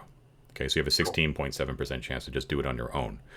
An adjacent ally can attempt to remove your fatal wound by using their basic action for the round, stabilizing you. But stabilizing is really tough. It's much more realistic because in the chaos of combat and the fact that there's no medicine skill or anything like that, the way to stabilize your buddy is you have to roll an intelligence check at half your intelligence. So you half it, round down, and then you have to hit that number or lower on a d20 in order to successfully do it. And that will remove the fatal wound. It does not heal any hit points. Okay?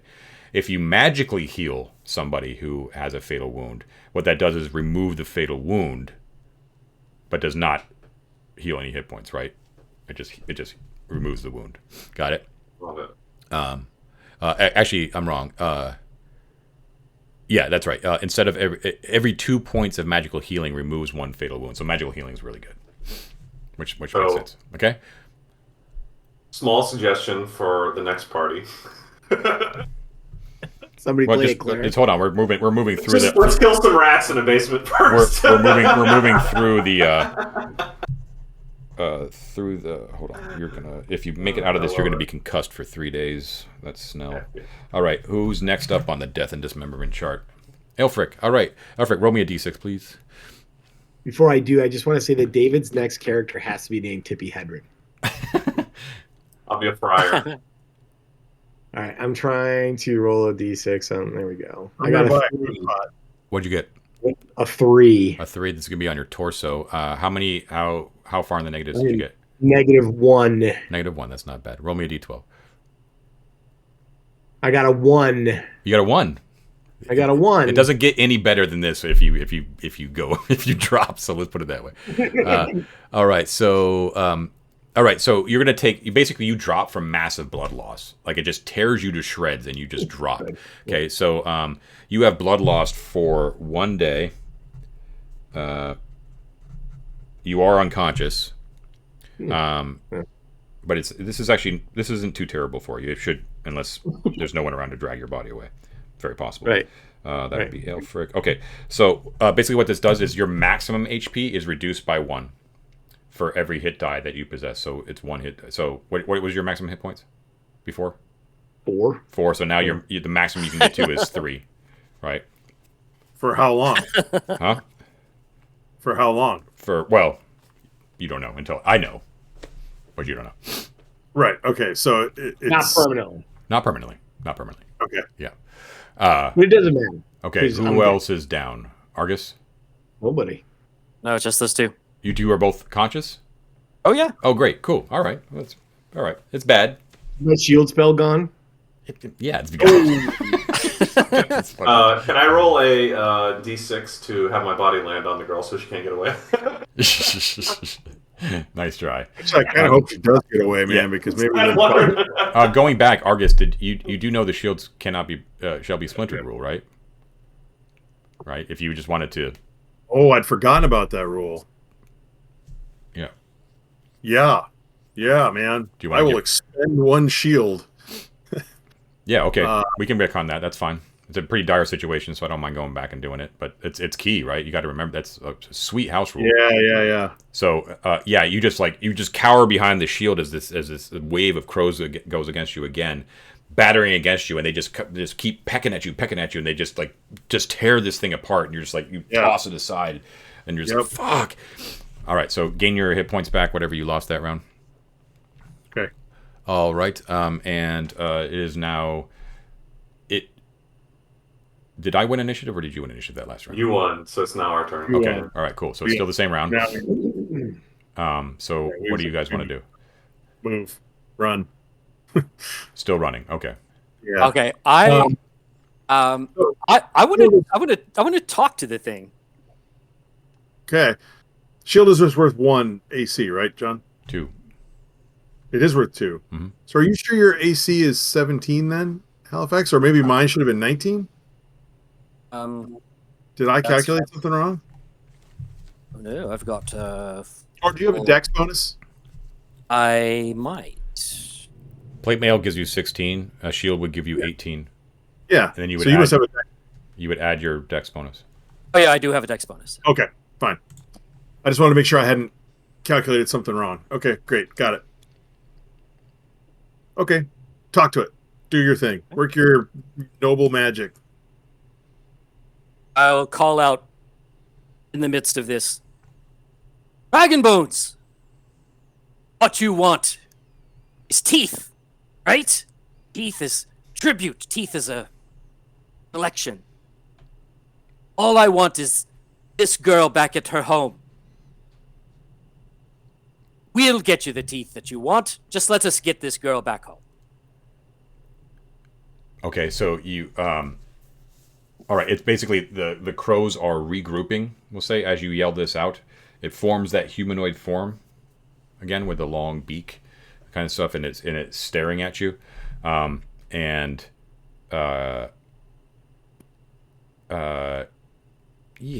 You know, roll me 2d6. Add your NPC reaction modifier from your charisma. 2d6. 1. Oh, those are 2 1s. Okay. And They're all good. my charisma modifier, that's a +1. You'll have to be a gentleman's 3. 3 total. 3 total. It's consistent. You know, 1 1 1. So it stares at you and it goes from deep within it, you hear like some sort of macabre voice kind of issue forth, and it goes, "Yes, the teeth." It says, "Leave the children." We have business in that mausoleum and below. Imagine the teeth. Imagine all the teeth below. It swoops in until it's like right in your face, like looking at and you can like the putrid stench of death is just pummeling you in the face, and it's looking right at you and just staring at you unblinkingly, and it says, "I cannot leave the children."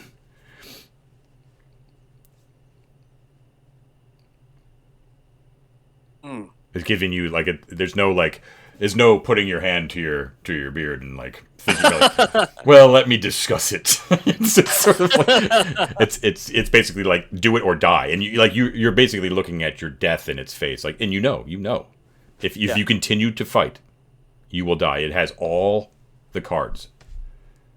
Mm-hmm. Every tooth in that mausoleum and below. And we bring the girl home to her mother. You've seen what we can do, and we're healthy. It just looks at you and it says, "I do not parley." Ooh. It like its eyes, its 2 like white pinpricks look at you real close, and you just see nothing but death. And it looks down at the, I guess it's Willie that you have, the older child, underneath your arm, and it flicks back up to you. And it gives you like one like split second decision to like literally open up your arms and drop that child, or it's going to gut you like right here. I hold out the child. All we need is the girl. Okay, it's got to attack. It's got to attack. You rolled a 3 on that fucking. So many chances. Yeah. All right. There's so many chances. Okay. Your AC is 17. 17. Okay. Okay, so this time it's crow beak claws, it's just basically like with basically like a desultory gesture. It's just like thick. Like one claw goes up, and you're able as you kind of lurch over the claws, it enters your body. The second one you're actually able to kind of twist away from as you cringe in pain. And you're gonna take. That doesn't sound too bad, really. You're going to take 6 points of damage. Oh! And I need you to make that save again. Not so important, because that's 6. Put I you only under? had 5 left. Oh, no. That's a negative. Well, back to my old... -1. I'll join the gentleman on the table of sadness. roll a d6, please. Come on.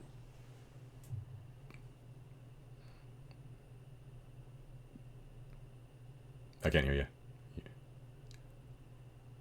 He's thinking. Oh, I thought he was voicing something. I got it right there. Can you hear me now? Yeah, I can hear you. That is a 1 on the D6. A 1, that's in the arm, and you went down to -1, so roll me a D12, please. 6. 6, 7, okay. Let's see.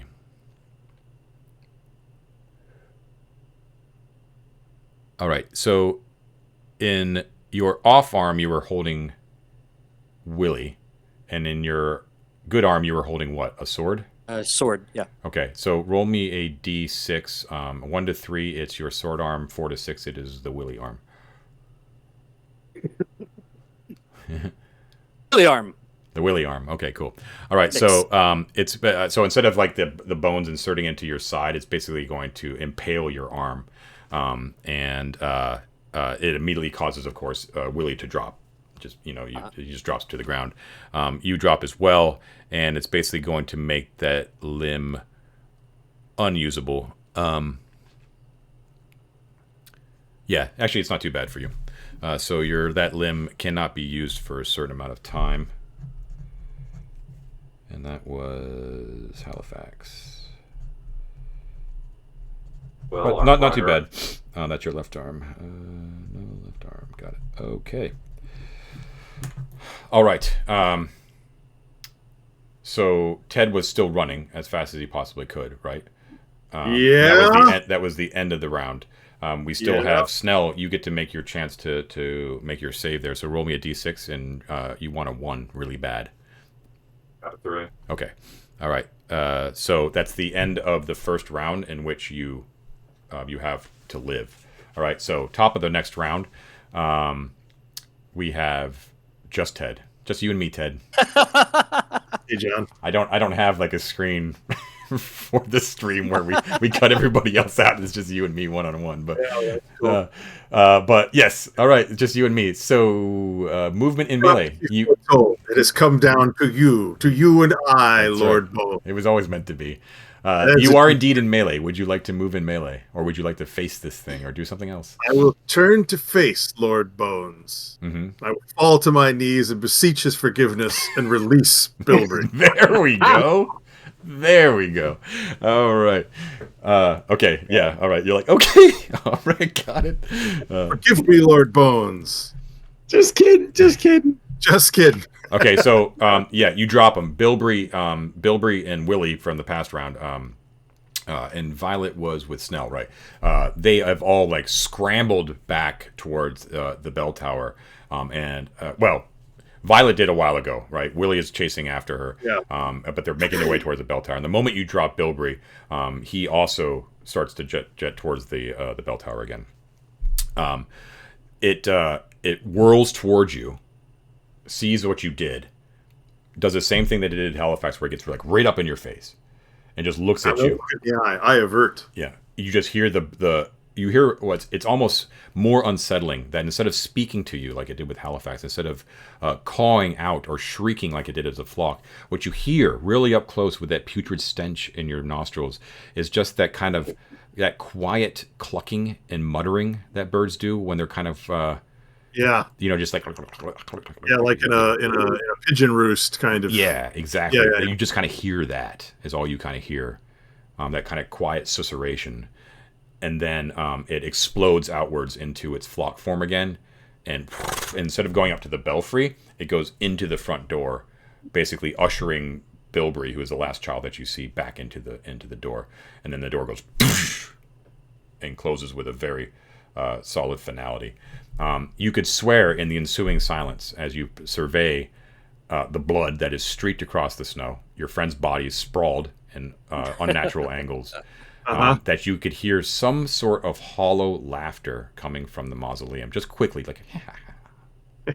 Oh, great! Yeah. Okay. And then it's this whole area sucks. It's just silence, and you're just standing there, We should have gone and dug up some stuff. bleeding badly. Your wounds. You made the save though, right? You never got affected by the. Yeah, I made the save. I rolled 14. Okay. So you're bleeding heavily.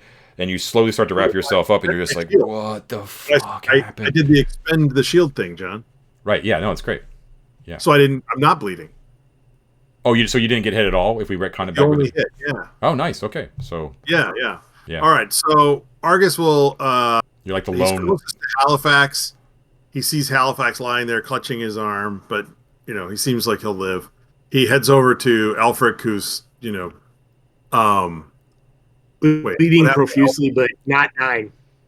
Right. He's got like he's been pecked all over his chest and so on. And he goes over to Snell and sees the viscera and organs and everything falling out of his head. He will attempt to wrap some filthy rags around the wound. I mean, Forget the I don't black Okay, screen. so With blood. what is your intelligence, Ted? 13. Okay, so have it. So it's going to be 6. Yeah, So you need to roll a 6 or under on a d20. I know it. That's still double the chance that he has to stabilize on his own, dude. No, it's great. Yeah. True. This is awesome. Yeah, I don't really have a first aid kit, so Is I'm it not though? really sure. I think he's got it. I think David has a better chance on his own. No. David has a 1 in 6 chance, which is a 16% chance. If Ted has like a 6 in 20, that's like 30%. 30% chance. Yeah, Mike's right. Okay. All right, I'm going to make the roll. All right, it's 5% per dot. Yeah. Okay. Yeah, on the green die. We need math on this guy. Yeah, nice. Oh! I Let me rolled a see- 2. Let me see the camera. Get the camera down there. Nice. All right. Sweet. Yeah, I that looks can't like an believe 18 it. Nicely Wow. done. All right. Wow. That is Extra mud. Man. pretty awesome. Is that worth one of his fatal dots, or does that just stop the bleeding? It removes a fatal wound, and he only had one fatal wound. Okay. Yeah, so that's awesome. So like you were able to collect yourself. You're like, this is bad. This is bad. Get it together, get it together, Argus. You know what I mean? Yeah. So you find some as clean as you possibly can. You get some snow on there, and you basically wrap his head in like this, right? Like all the way around in this sort of angle. Yeah. You know what I mean? As you get like packed snow on the wound. Scoop the brains back in. Yeah, it's like, it's gonna be okay, bud. It's gonna be okay. Just put this skull back in it, okay? Hey, Oh, get yeah. that bleeds out of there. Mummy, I need some tea. Yeah, but unfortunately, Snell is not conscious, but he is now no longer in danger of dying, which is really, really good because I had basically written Snell off. I was about to roll a fryer, man. Just cooked all day. So I will drag the bodies out through the gate, Okay. and then blow the whistle, and hopefully the trappers will come help me. Otherwise, I'm gonna have to hump these guys down the hill one at a time. Yeah. Okay.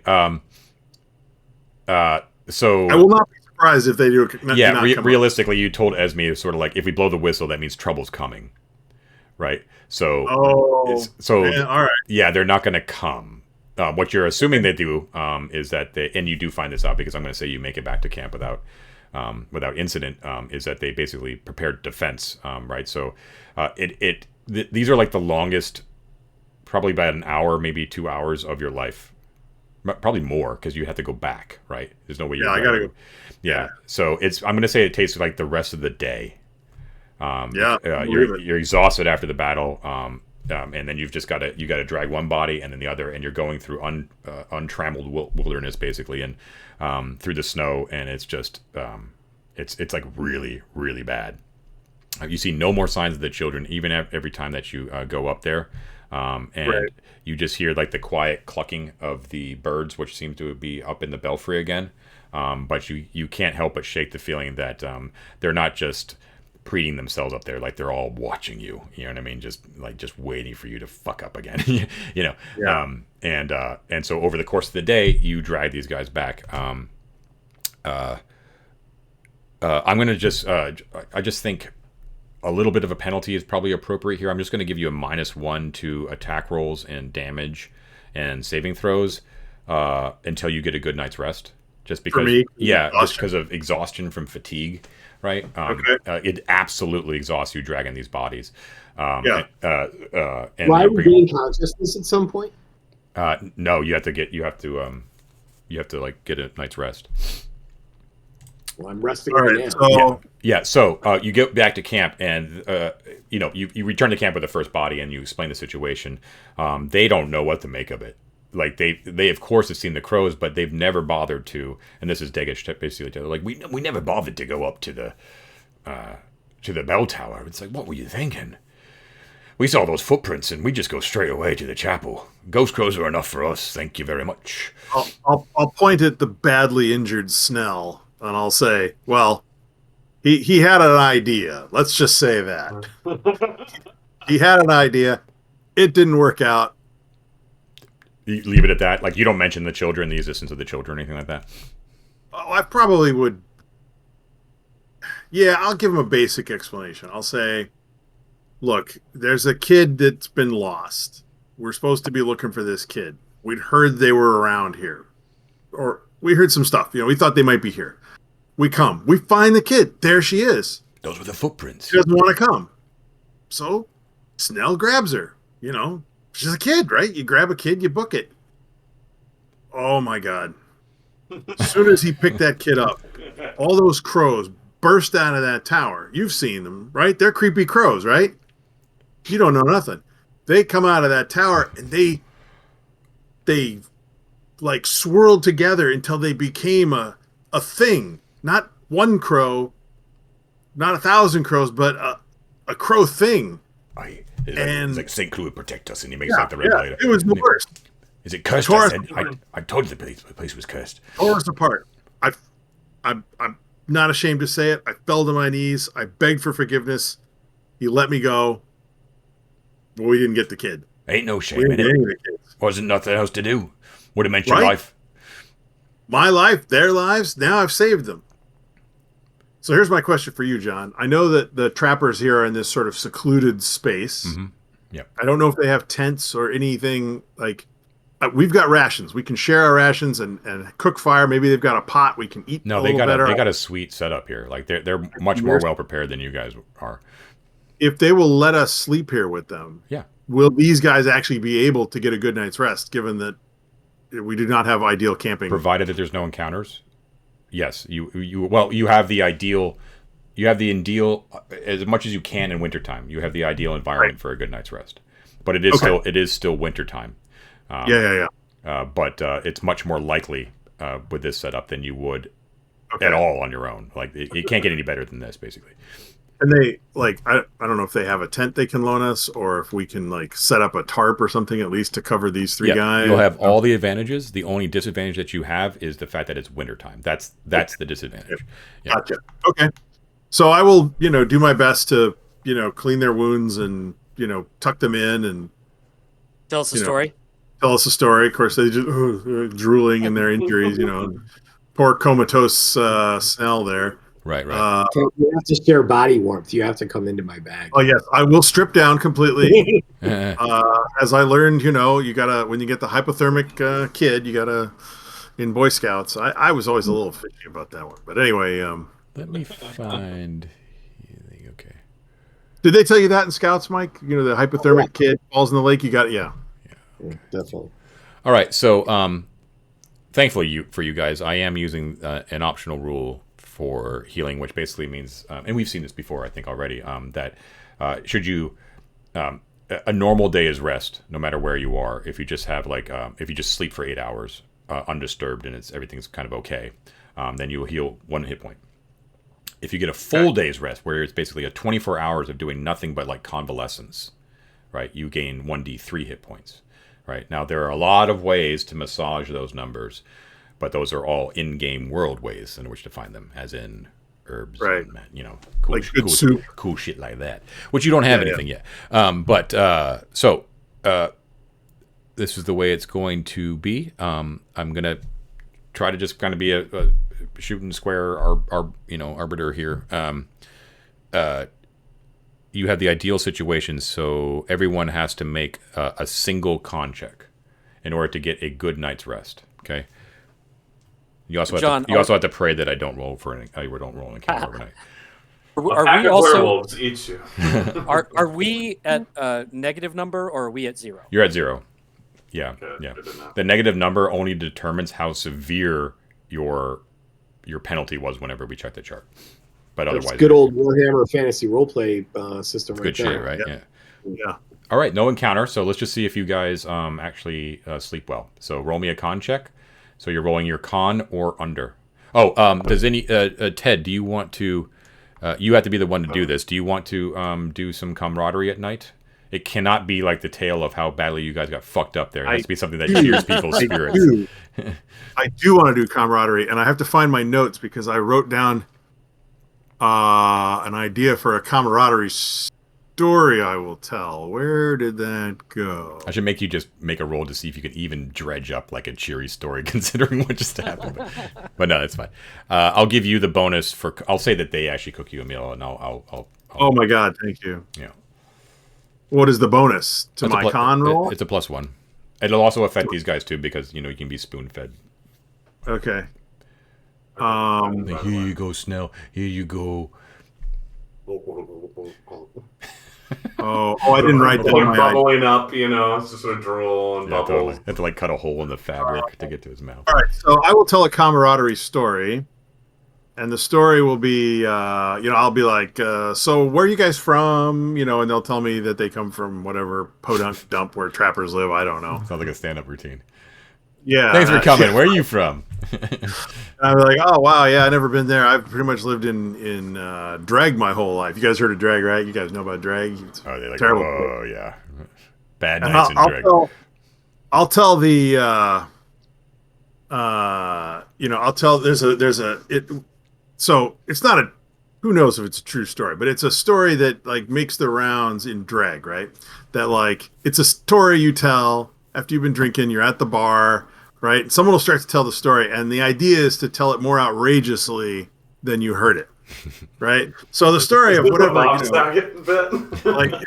it's a bit like that, yeah. So, R.I.P. Yeah, R.I.P. So originally there was some big bruiser guy who got in a fight, whatever, and now it's like he's got this outrageous name, Big Bob the Galactic Crusher or whatever, and and he chews the door off the saloon and comes in and smashes the place up, and then I'm just adding on to it, right, and every time he smashes something, the splinters go flying. I'm adding in all the blood and guts and drunkards and smashing heads, and then finally the sheriff of town comes, or the Shire Reeve, I guess I should say, right, and he's got a big white hat, and I do the whole bit, and their Titanic battle where they shoot crossbows at each other, and it just bounces off their skin, and then they have a sword fight, and their swords shatter, and they pull out clubs, and they break clubs over each other's heads, and then, finally the ending, I'll tell some really horribly gross thing about, Big Bob trying to belch on the sheriff, and the sheriff farts at him, and I'm just getting really gross and vile, and then of course the sheriff wins in the end. I love it. Okay, I would say normally you have to make a charisma check, but you went into such detail that I'm just going to give it to you because I myself am amused by the story.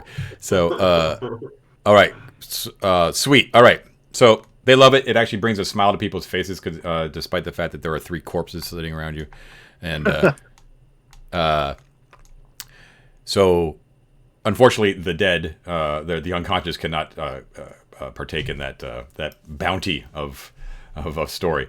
But you do get the cooking one. Okay, so here's the way it works. The 3 unconscious people, you're going to make a con check, but you're going to raise your con by 1 because you get the bonus from cooking, and then try to hit that number or roll under. So I spoon feed like broth in their mouth, everything. Yeah. Ted, you get to add 2 to your con and then roll under that. Okay. I rolled a 6. I know, Ted. I know. I rolled a 7. Ooh, okay. And I rolled Not to, a oh, 15. Ted. I rolled a 15. I'm good. Is that good? Yeah. I rolled a 15. I forgot Halifax. That's your high score, right? I got a 16, and with the +1, it's a 17. So healthy as as an an ox. What's your con, Ted? Wait, what's your con? Con is 16. With that +1 bonus, it's a 17. Mm-hmm. Oh, Either way, I'm good because I rolled a 15. Yeah. Okay, I get it. Yeah, we're gonna break. It's gonna become kind of tradition on every episode that we ask Ted what his con is, and we force him to tell us what it is. What's your con again? What's your con? What was that? It is V. My con is V. V. Yeah, exactly. All right. Well, 15. Yeah, I hope it could be VI, perhaps. 15 is what is that? That's XV, and is not going. It's a little bit more than V. I'm up all night mopping up the pus off these guys' head wounds and super sores, and they owe you one. All right, so the three of you guys all in the morning, you wake up with 1 hit point. Ted, you don't heal anything. Well, you were already full though, so it doesn't. That was fine. Yeah. So you wake up, you see that Ted has not Ted, Argus. Argus has dark circles under his eyes, and he looks like harrowed, like he's been through something. You guys wake up and it's just pain. All you feel is pain, especially Snell. Snell, it's like you basically can't see out of one eye. It's just, you're a wreck, an absolute wreck. And when you guys take a look and kind of unwrap the bandages around Snell's head, thankfully you don't. Argus frankly doesn't know where it came from, but somehow he prevented infection from. So it's a clean wound. In one way of looking at things. On the other hand, it is a horribly ugly scar, like really bad. So it's not enough to deduct a point of charisma, but it's right there. You know what I mean? It's the first thing that anyone's going to see whenever they look at Snell, even after it heals and becomes a scar.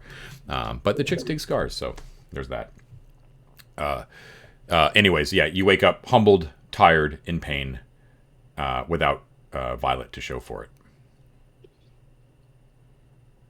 What about the poison? Yes. So that's a good question. So that would be everyone but Argus again. So you wake up, and after eating something in the morning, discussing what happened and all that kind of stuff, you're able to kind of look at what happened, and you can see that the little black dots, they're slightly larger on your body. Yeah. That's probably not good. Yeah. Now, you don't really, you can't really pinpoint, are they causing you any deleterious effects? You can't really tell because your whole body is fucked up, right? Like, they're basically around, like, these big scabs that are forming now from the wounds themselves. You can't, it doesn't look good. But spreading black dots is probably not a good thing, regardless if it's actively causing you pain or not. Guys, we gotta go back to town. Absolutely. We have to go back and report that Violet is being held captive by a monster. Halifax feels like this. Yeah, this is his. He's done his duty. He's found her. He knows she's safe. Did what he could to rescue her. But he knows where she is and knows that she's safe. What would you guys say to us traveling to Harrowmore Keep instead of going to Prigwort? I mean, you got to pass one to get to the other, right? Yeah, probably more or less. Yeah. If you want to stay on the roads, you would actually have to go into the Prigwort. There is no direct road right to Harrowmore. And I'm sorry, but I think we need to go. We know that there's knights in the town. We tell them what happened rather than delaying and going back up to Harrowmore Keep, which looks like it's a whole another day's travel or two. You know? Yeah, it would be. Well, it's on the road. It would be a day's travel. You could, if you left in the morning in Prigwort and everything went fine on the road, you would get there by day's end. And I mean, Halifax knows the people from Harrowmore. If we see anybody there, of course he could report it. Mm-hmm. Really, if somebody's there, he can report it. If nobody's there, until we're we are woefully unprepared to. Yeah. So, wagon man. Can these guys actually travel? Oh, they could travel. Yeah, you've got a hit point, so it's rough. 1 hit point, bro, and we don't know what this poison is doing to us. So the sooner we get to a town where there's an actual healer, the better. Yeah. There's no debate. We're going straight back to Prigwort. Okay, problem. So we got very little food, and I don't suspect any of you have any money to pay a healer. So, do you have enough food to get back to town? Yeah. Okay. So we do have some money. We got some money from the thing. Worst case scenario, we have to sell Ethel. We could sell Ethel. According to my records, you have 49 gold pieces is what you have. As part of according to my records, having spent 30 gold pieces on Ethel, and 10 gold pieces on saddlebags and a cargo tree, and 5 gold pieces for the 7 days of rations, not each, but 7 days of rations, meaning 7 meals. We have 1 left, plus 7 days of feed for Ethel. We have 2.8 gold pieces left. Good times. We spent we spent a lot our last night there. We had a cabin, we had dinner. Okay.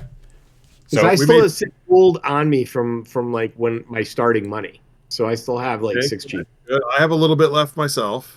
Okay, so basically the journey is about 14 miles on the road. I think that you're to Prigwort, and I believe that you're capped at 12 miles maximum by the slowest person, right? We made it in 1 day on the way here. But wait, that was also because you guys were wearing armor to slow us down, right? Can we throw that armor up on Ethel and go? I'm game. I wanted to last time, but Halifax was refused, and so Halifax is going to walk behind us then, because even if you're wearing your armor with your 1 hit point, if we run across a kobold with a heart on, we're done. So it's time to go.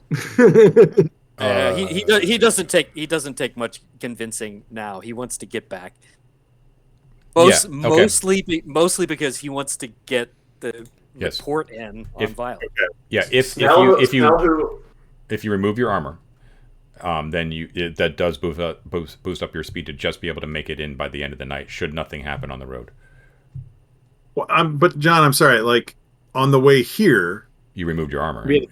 No, we did not remove our armor, and it was a day's travel. If we had removed our armor, you said it would have been you did. In the middle of the road. You guys camped in the middle of the road before you got to the trappers, didn't you? That was 100 yards away from the trappers, is all. Oh. Yeah, but you removed your armor.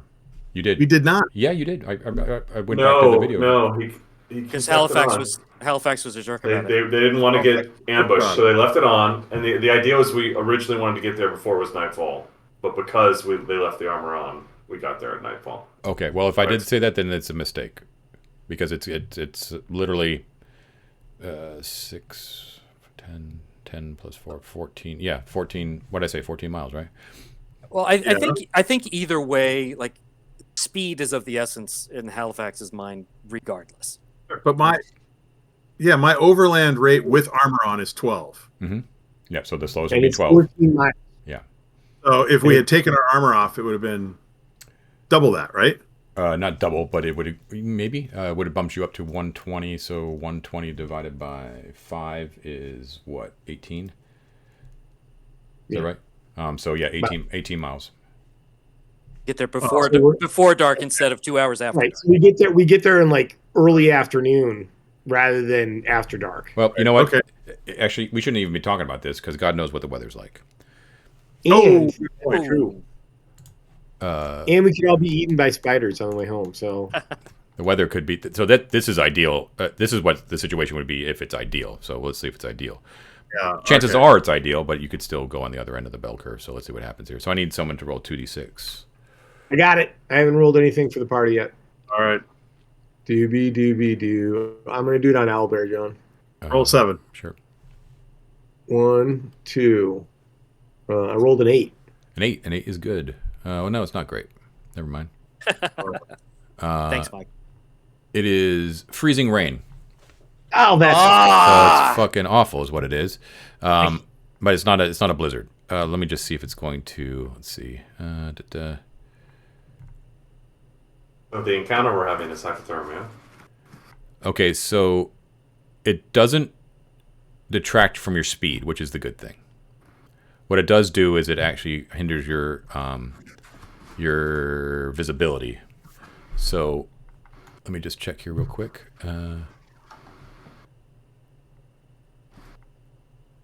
All right, so following maintained road negates the risk of getting lost except under the most extreme weather conditions. So I'm going to say this isn't extreme enough. Freezing rain is awful. It's miserable, but you're not going to lose sight of the road. The problem with visibility is that it inhibits your ability to... It makes your chances of getting lost higher. You also have a hunter, which would make, it's not that bad anyways. But regardless, you're on the road. it's really fucking miserable. You're all really hurt, and it's just an awful mess as you make your way back to town. You take off your armor, put on the horse, and you get back on Ethel, and you make your way back, saying goodbye to the trappers. The trappers will, because they feel awful for you and how miserable you are, they have no desire to go to Prigwort. That's not where they're from. But what they will do is they'll give each one of you a ration.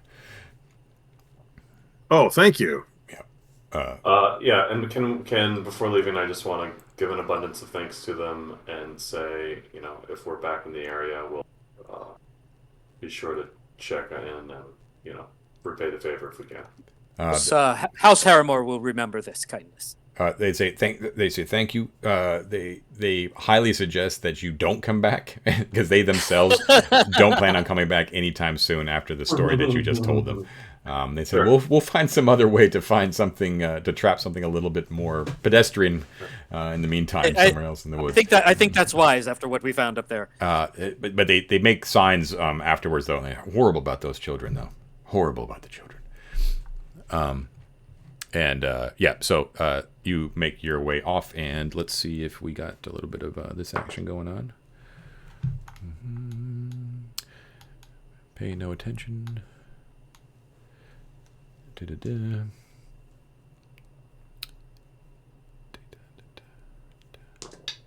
a little bit of this action over here. Then we got a little bit of this action over here. Ooh. A little worrying, I gotta say. I love it.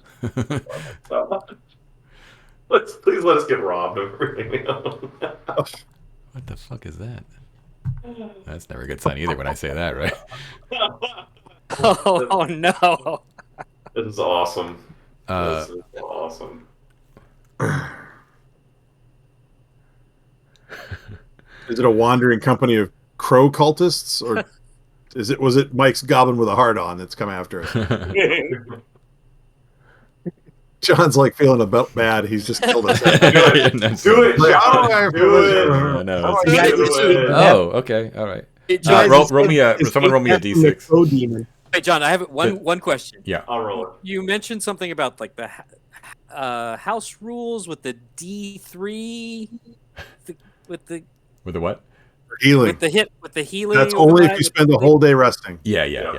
Okay. You benefited. My house rule allows you to gain a hit point from resting. Normally, you don't get 24 hours. You don't heal at all unless you get a full day's rest, which is fucking nasty. Wow. Okay, so someone roll me a D6. You rolled a 1? I rolled a 1. Okay, cool. All right. It could be good or bad in this game. You never know, right? No. Usually low D6s are better. In this case, it's not. But no, it's not a huge deal. I'm making it much bigger deal out of this than it actually is. So you're making your way back, and you got the Sinkhole Creek on your left, and you're you're going as fast as you possibly can on Ethel, but the armor's weighed down, and you're just kind of moping along through the rain. It's miserable. When you see, actually no, what I should say is you actually smell first. You smell what smells like shit. Like really putrid, fresh, straight out of the butt shit. And it's sort of like you look around at your companions, you're like, who farted? Like, it's really, really bad. Snell, roll me a D6, just Snell. Jesus. Okay. A 2. A 2? Okay. All right. You are the only one who knows. If it wasn't your friends, it could possibly be that no one's owning up to it. If it's not one of your friends, it's one of the infamous creatures, deer-like creatures known as false unicorns, must be about because their sign is their incredible flatulence, which lies heavy in the air and spreads for quite a distance. You know this from being a hunter. They are relatively harmless unless cornered, like most game animals. They are white-furred. Deer-like creatures, and they're called false unicorns because they have a single horn, but it's like a deer horn, right? Like that kind of material that kind of comes out from their forehead, but it's not like a swirly unicorn pointed sort of thing. It's sort of like a weird, like a deer's Snake. antler, but comes out the center of their forehead. So at a Sounds quick like it. glance, it's often mistaken for unicorns, in which a lot of people think gives rise to the legends of unicorns when they're actually mistaking it for a false unicorn. That said, that's what you're smelling. You know one's out there. They are pretty tasty. Well, let's continue. Or do you want to try to kill one? No. Yeah, we did agree that if we brought game back, that we'd get a nice setup at the end. Look, At the end, rather. to He has to escape spend the whole day the hunting him. snow demon, to die by a shit demon is like not How did he die? Oh yeah, he got bumped into by a deer. Yeah. I didn't look at him wrong. honestly, I don't want to do anything but just go and sleep in a bed somewhere, and I just Okay. ready to go. Do you want to forage on your journey? You can forage without reducing your speed. Sure, Okay. I guess we can do. All right. Someone roll a d6. go ahead, Hunter. I'll do it. I haven't done it for a while. That would be a 1. Shit, you guys are hitting the fucking odds. You find something. Let's see what you find. What hex are we in? Shit demon. Found a shit demon. You foraged for some mushrooms that were growing out of the shit demon's dung. I was going to say, yeah, we find a big old pile of turds covered in delicious, delicious mushrooms. Hold on one second here. It's like Wash them before consumption. Do do do do do. Do do do do do do do do do. Hold on a second. Heck, 1005. What's in 1005? A little bit of that, a little bit of this. All right. I hope it's hamburgers.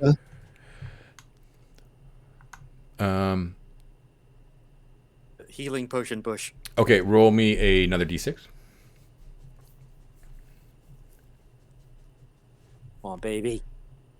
That's another 1. A 1. You find some fungi. Roll me d20. Uh-oh. Uh-oh. Is these the I see God fungi? I die right away, or I make a nice omelet? Find out. That's a 19. A 19. All right. Yes, you find wind cap, it's called. They're oyster clusters, oyster mushroom clusters, tan in color with maroon patches. They smell like burnt hair, and they have a strange anti-flavor that numbs the tongue. That's cool. They're nourishing, but coincidentally enough, they produce awful flatulence. So I would actually say that we retcon it and we say that you find the wing caps before you find the false unicorn. Everyone gets flatulent because of the wing caps, and then Snell really doesn't know if it's a false unicorn or if it's actually the rest of the party. Because everyone's farting. Foraged food is a great way, though, to supplement and not having to burn rations. So if you successfully do it, it provides enough of the foraged food to feed 1d6 human-sized beings for a day. So it can, if you roll high enough, it can actually save you each a ration for a day, which is pretty sweet. That is really sweet. Roll a d6. Yeah, See how roll many it. we get. Yeah, go for it. Oh, that's 1. 1. Okay. So one of you can eat the mushrooms. Yep. So Thanks. It means that if we share and share alike, we can all fart, and we can split up the 3 rations we got from the trappers plus the mushrooms, and we can all eat today. there you go. All right. So by the end of the day, One ration left. you come sodden into town. Everyone that is out and about, which is very few, kind of looks at you strangely as you kind of, plod your way into the mud-soaked town of Prigwort, and it's miserable, just absolutely miserable. You're coming in from the Swinney Road as well, so you have to basically make your way to all the way across town to get to the Clashed Antler, which is at the north of town. Let's see here. Let me get a little viz real quick. Give me a second. It's worth it. Oh my God. Here it goes. There it is. Oh yeah. Baby. You come in through the Abbey Gate, and then you're going to make your way to the Groaning Gate. through the Groaning Gate back out, right? And you're going to go to the Clashed Antler right there. So it's basically near the end of the day, so people are kind of getting off from a day's work, and they're starting to filter in. It is a miserable day, though. and your day's about to get more miserable because it is miserable outside. Guess who isn't? Oh. Yeah, that's right. Guess who isn't out raising hell today? That'd be Oustish and the Bounders. And so they are in there, and you can hear them before you enter, and they're doing their thing, and it's just bad news. They're already drunk. Sepestra and Blino are at their wits' end already. The night hasn't even really begun. They see you, and a lot of like calls ring out.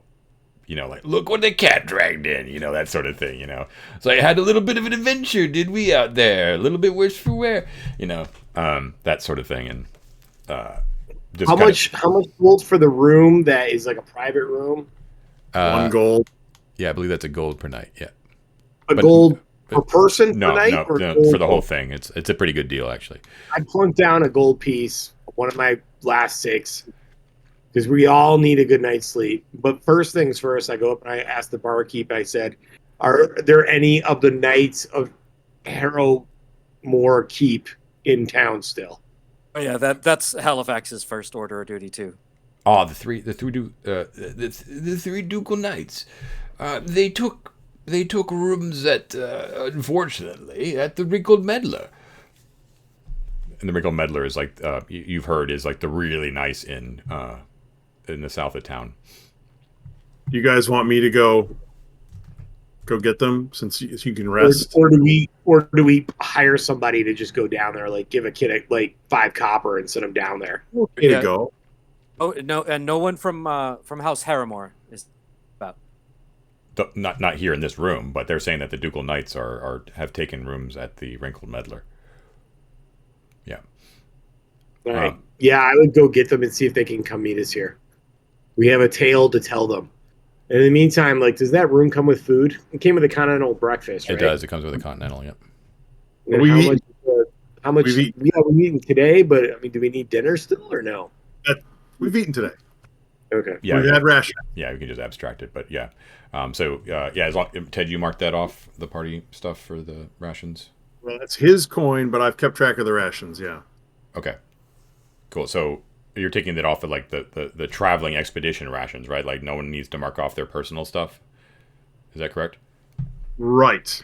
Yeah. Okay. I did have to mark off rations for the day because when we left Prigwort, we used rations the day we traveled. We used rations the day we got our asses kicked.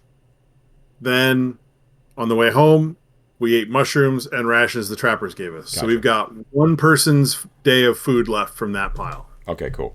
All right, so we set. This is a great place to stop. Actually, we'll pick it up again with the conversation with the Ducal Knights.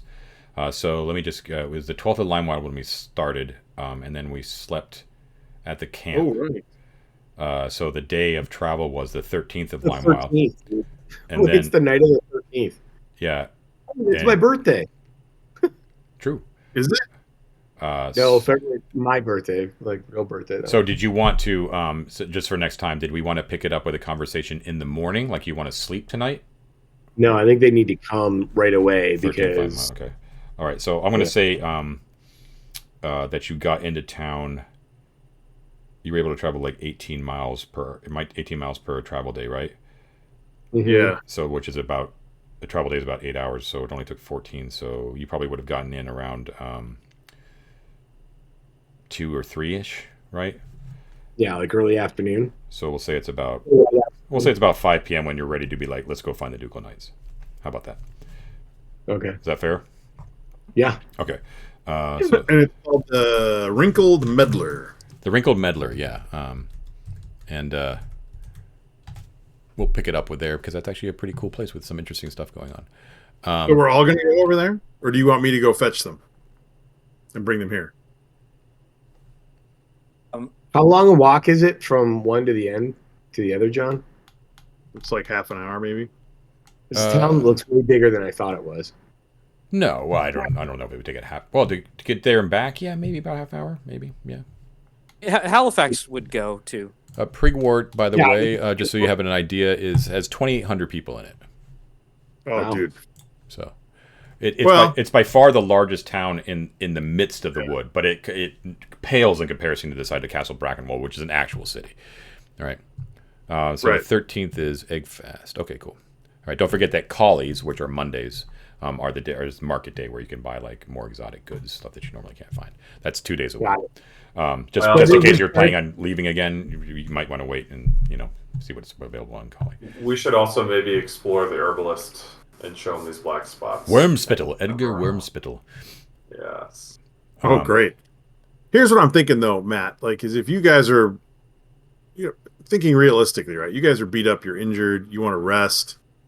I can go get them and bring them back here, and then your story bears even more weight when you're all trashed and thrashed and beat up. If you're still walking around, Right. I don't disagree with that. I mean, if it makes more sense for us all to go there, then fine. It also adds, Ted, if we show up, we still looking thrashed. That adds even more weight to our story. If before we even slept and got a meal, we came to find them. And So- I'm just like thinking from Halifax's like mindset, like he's doing everything he can here, which would mean if those are the guys to tell, he would want to go tell the guys. Doesn't matter if he's about to fall over. I disagree with that. So maybe John, before we even plunk down the gold for the room, they tell us where the Ducal Knights are. Maybe we pick up the next session just going down to that inn. Oh, I thought you can always. I thought you wanted to bring them back to you. Okay. We're all saying if we show up at their inn looking thrashed and with a horrible tale to tell, it'll give more weight to our story. Gotcha. Okay, gotcha. We come into town, go straight there. Sitting around drinking beers in front of a warm fire, they're going to be like, okay. Okay. So maybe we just go straight down there and. Got it. I have no. That idea. makes sense. Yeah. All right. Cool. All right. I think that'll do it. So yeah. All right. That was brutal. That was a blast. Hopefully still fun. Incredibly Did fun. we hit second level yet? Yeah, that's where you guys are really tanking right now. Is like the XP, not great for you guys right now. Or that we were when we started. Yeah, we've actually lost XP, so we're actually 0 level characters. Yeah. It's a little. I just want to point out the whole walk back. Argus would have been like, we could have bought a shovel. We could have bought a couple of shovels. We could have like shut up, Argus. Taking in the money, 5,000 gold pieces, but I had to put Snell's brains back in his skull. Yeah, Snell like lost half of his skull, and like Argus is complaining about like his I don't have my shield anymore. All right, me a shield, man. I love it. All right, Snell is talking. Go ahead. I still hate that damn donkey. Yeah, I hate that dance. All of our ills started when we bought that. Snell, who was saved your life. Yeah, exactly. Snell, who was already talking to Ethel an inordinate amount, is doing so even more now after that interview. Yeah, exactly. Just full conversations. All right, so that'll do it for this this session. Thanks for everyone who has tuned in and watched up to this point. I hope you're enjoying it, and we will pick it up again next time with the meeting between our heroes and and the Ducal Knights, and see what they make of this story. So we will see you all next time. I promise to dress up more next week. Please do. Please. Come on. Yeah. Exactly. No one to go but us. Good night, everybody. It's some effort.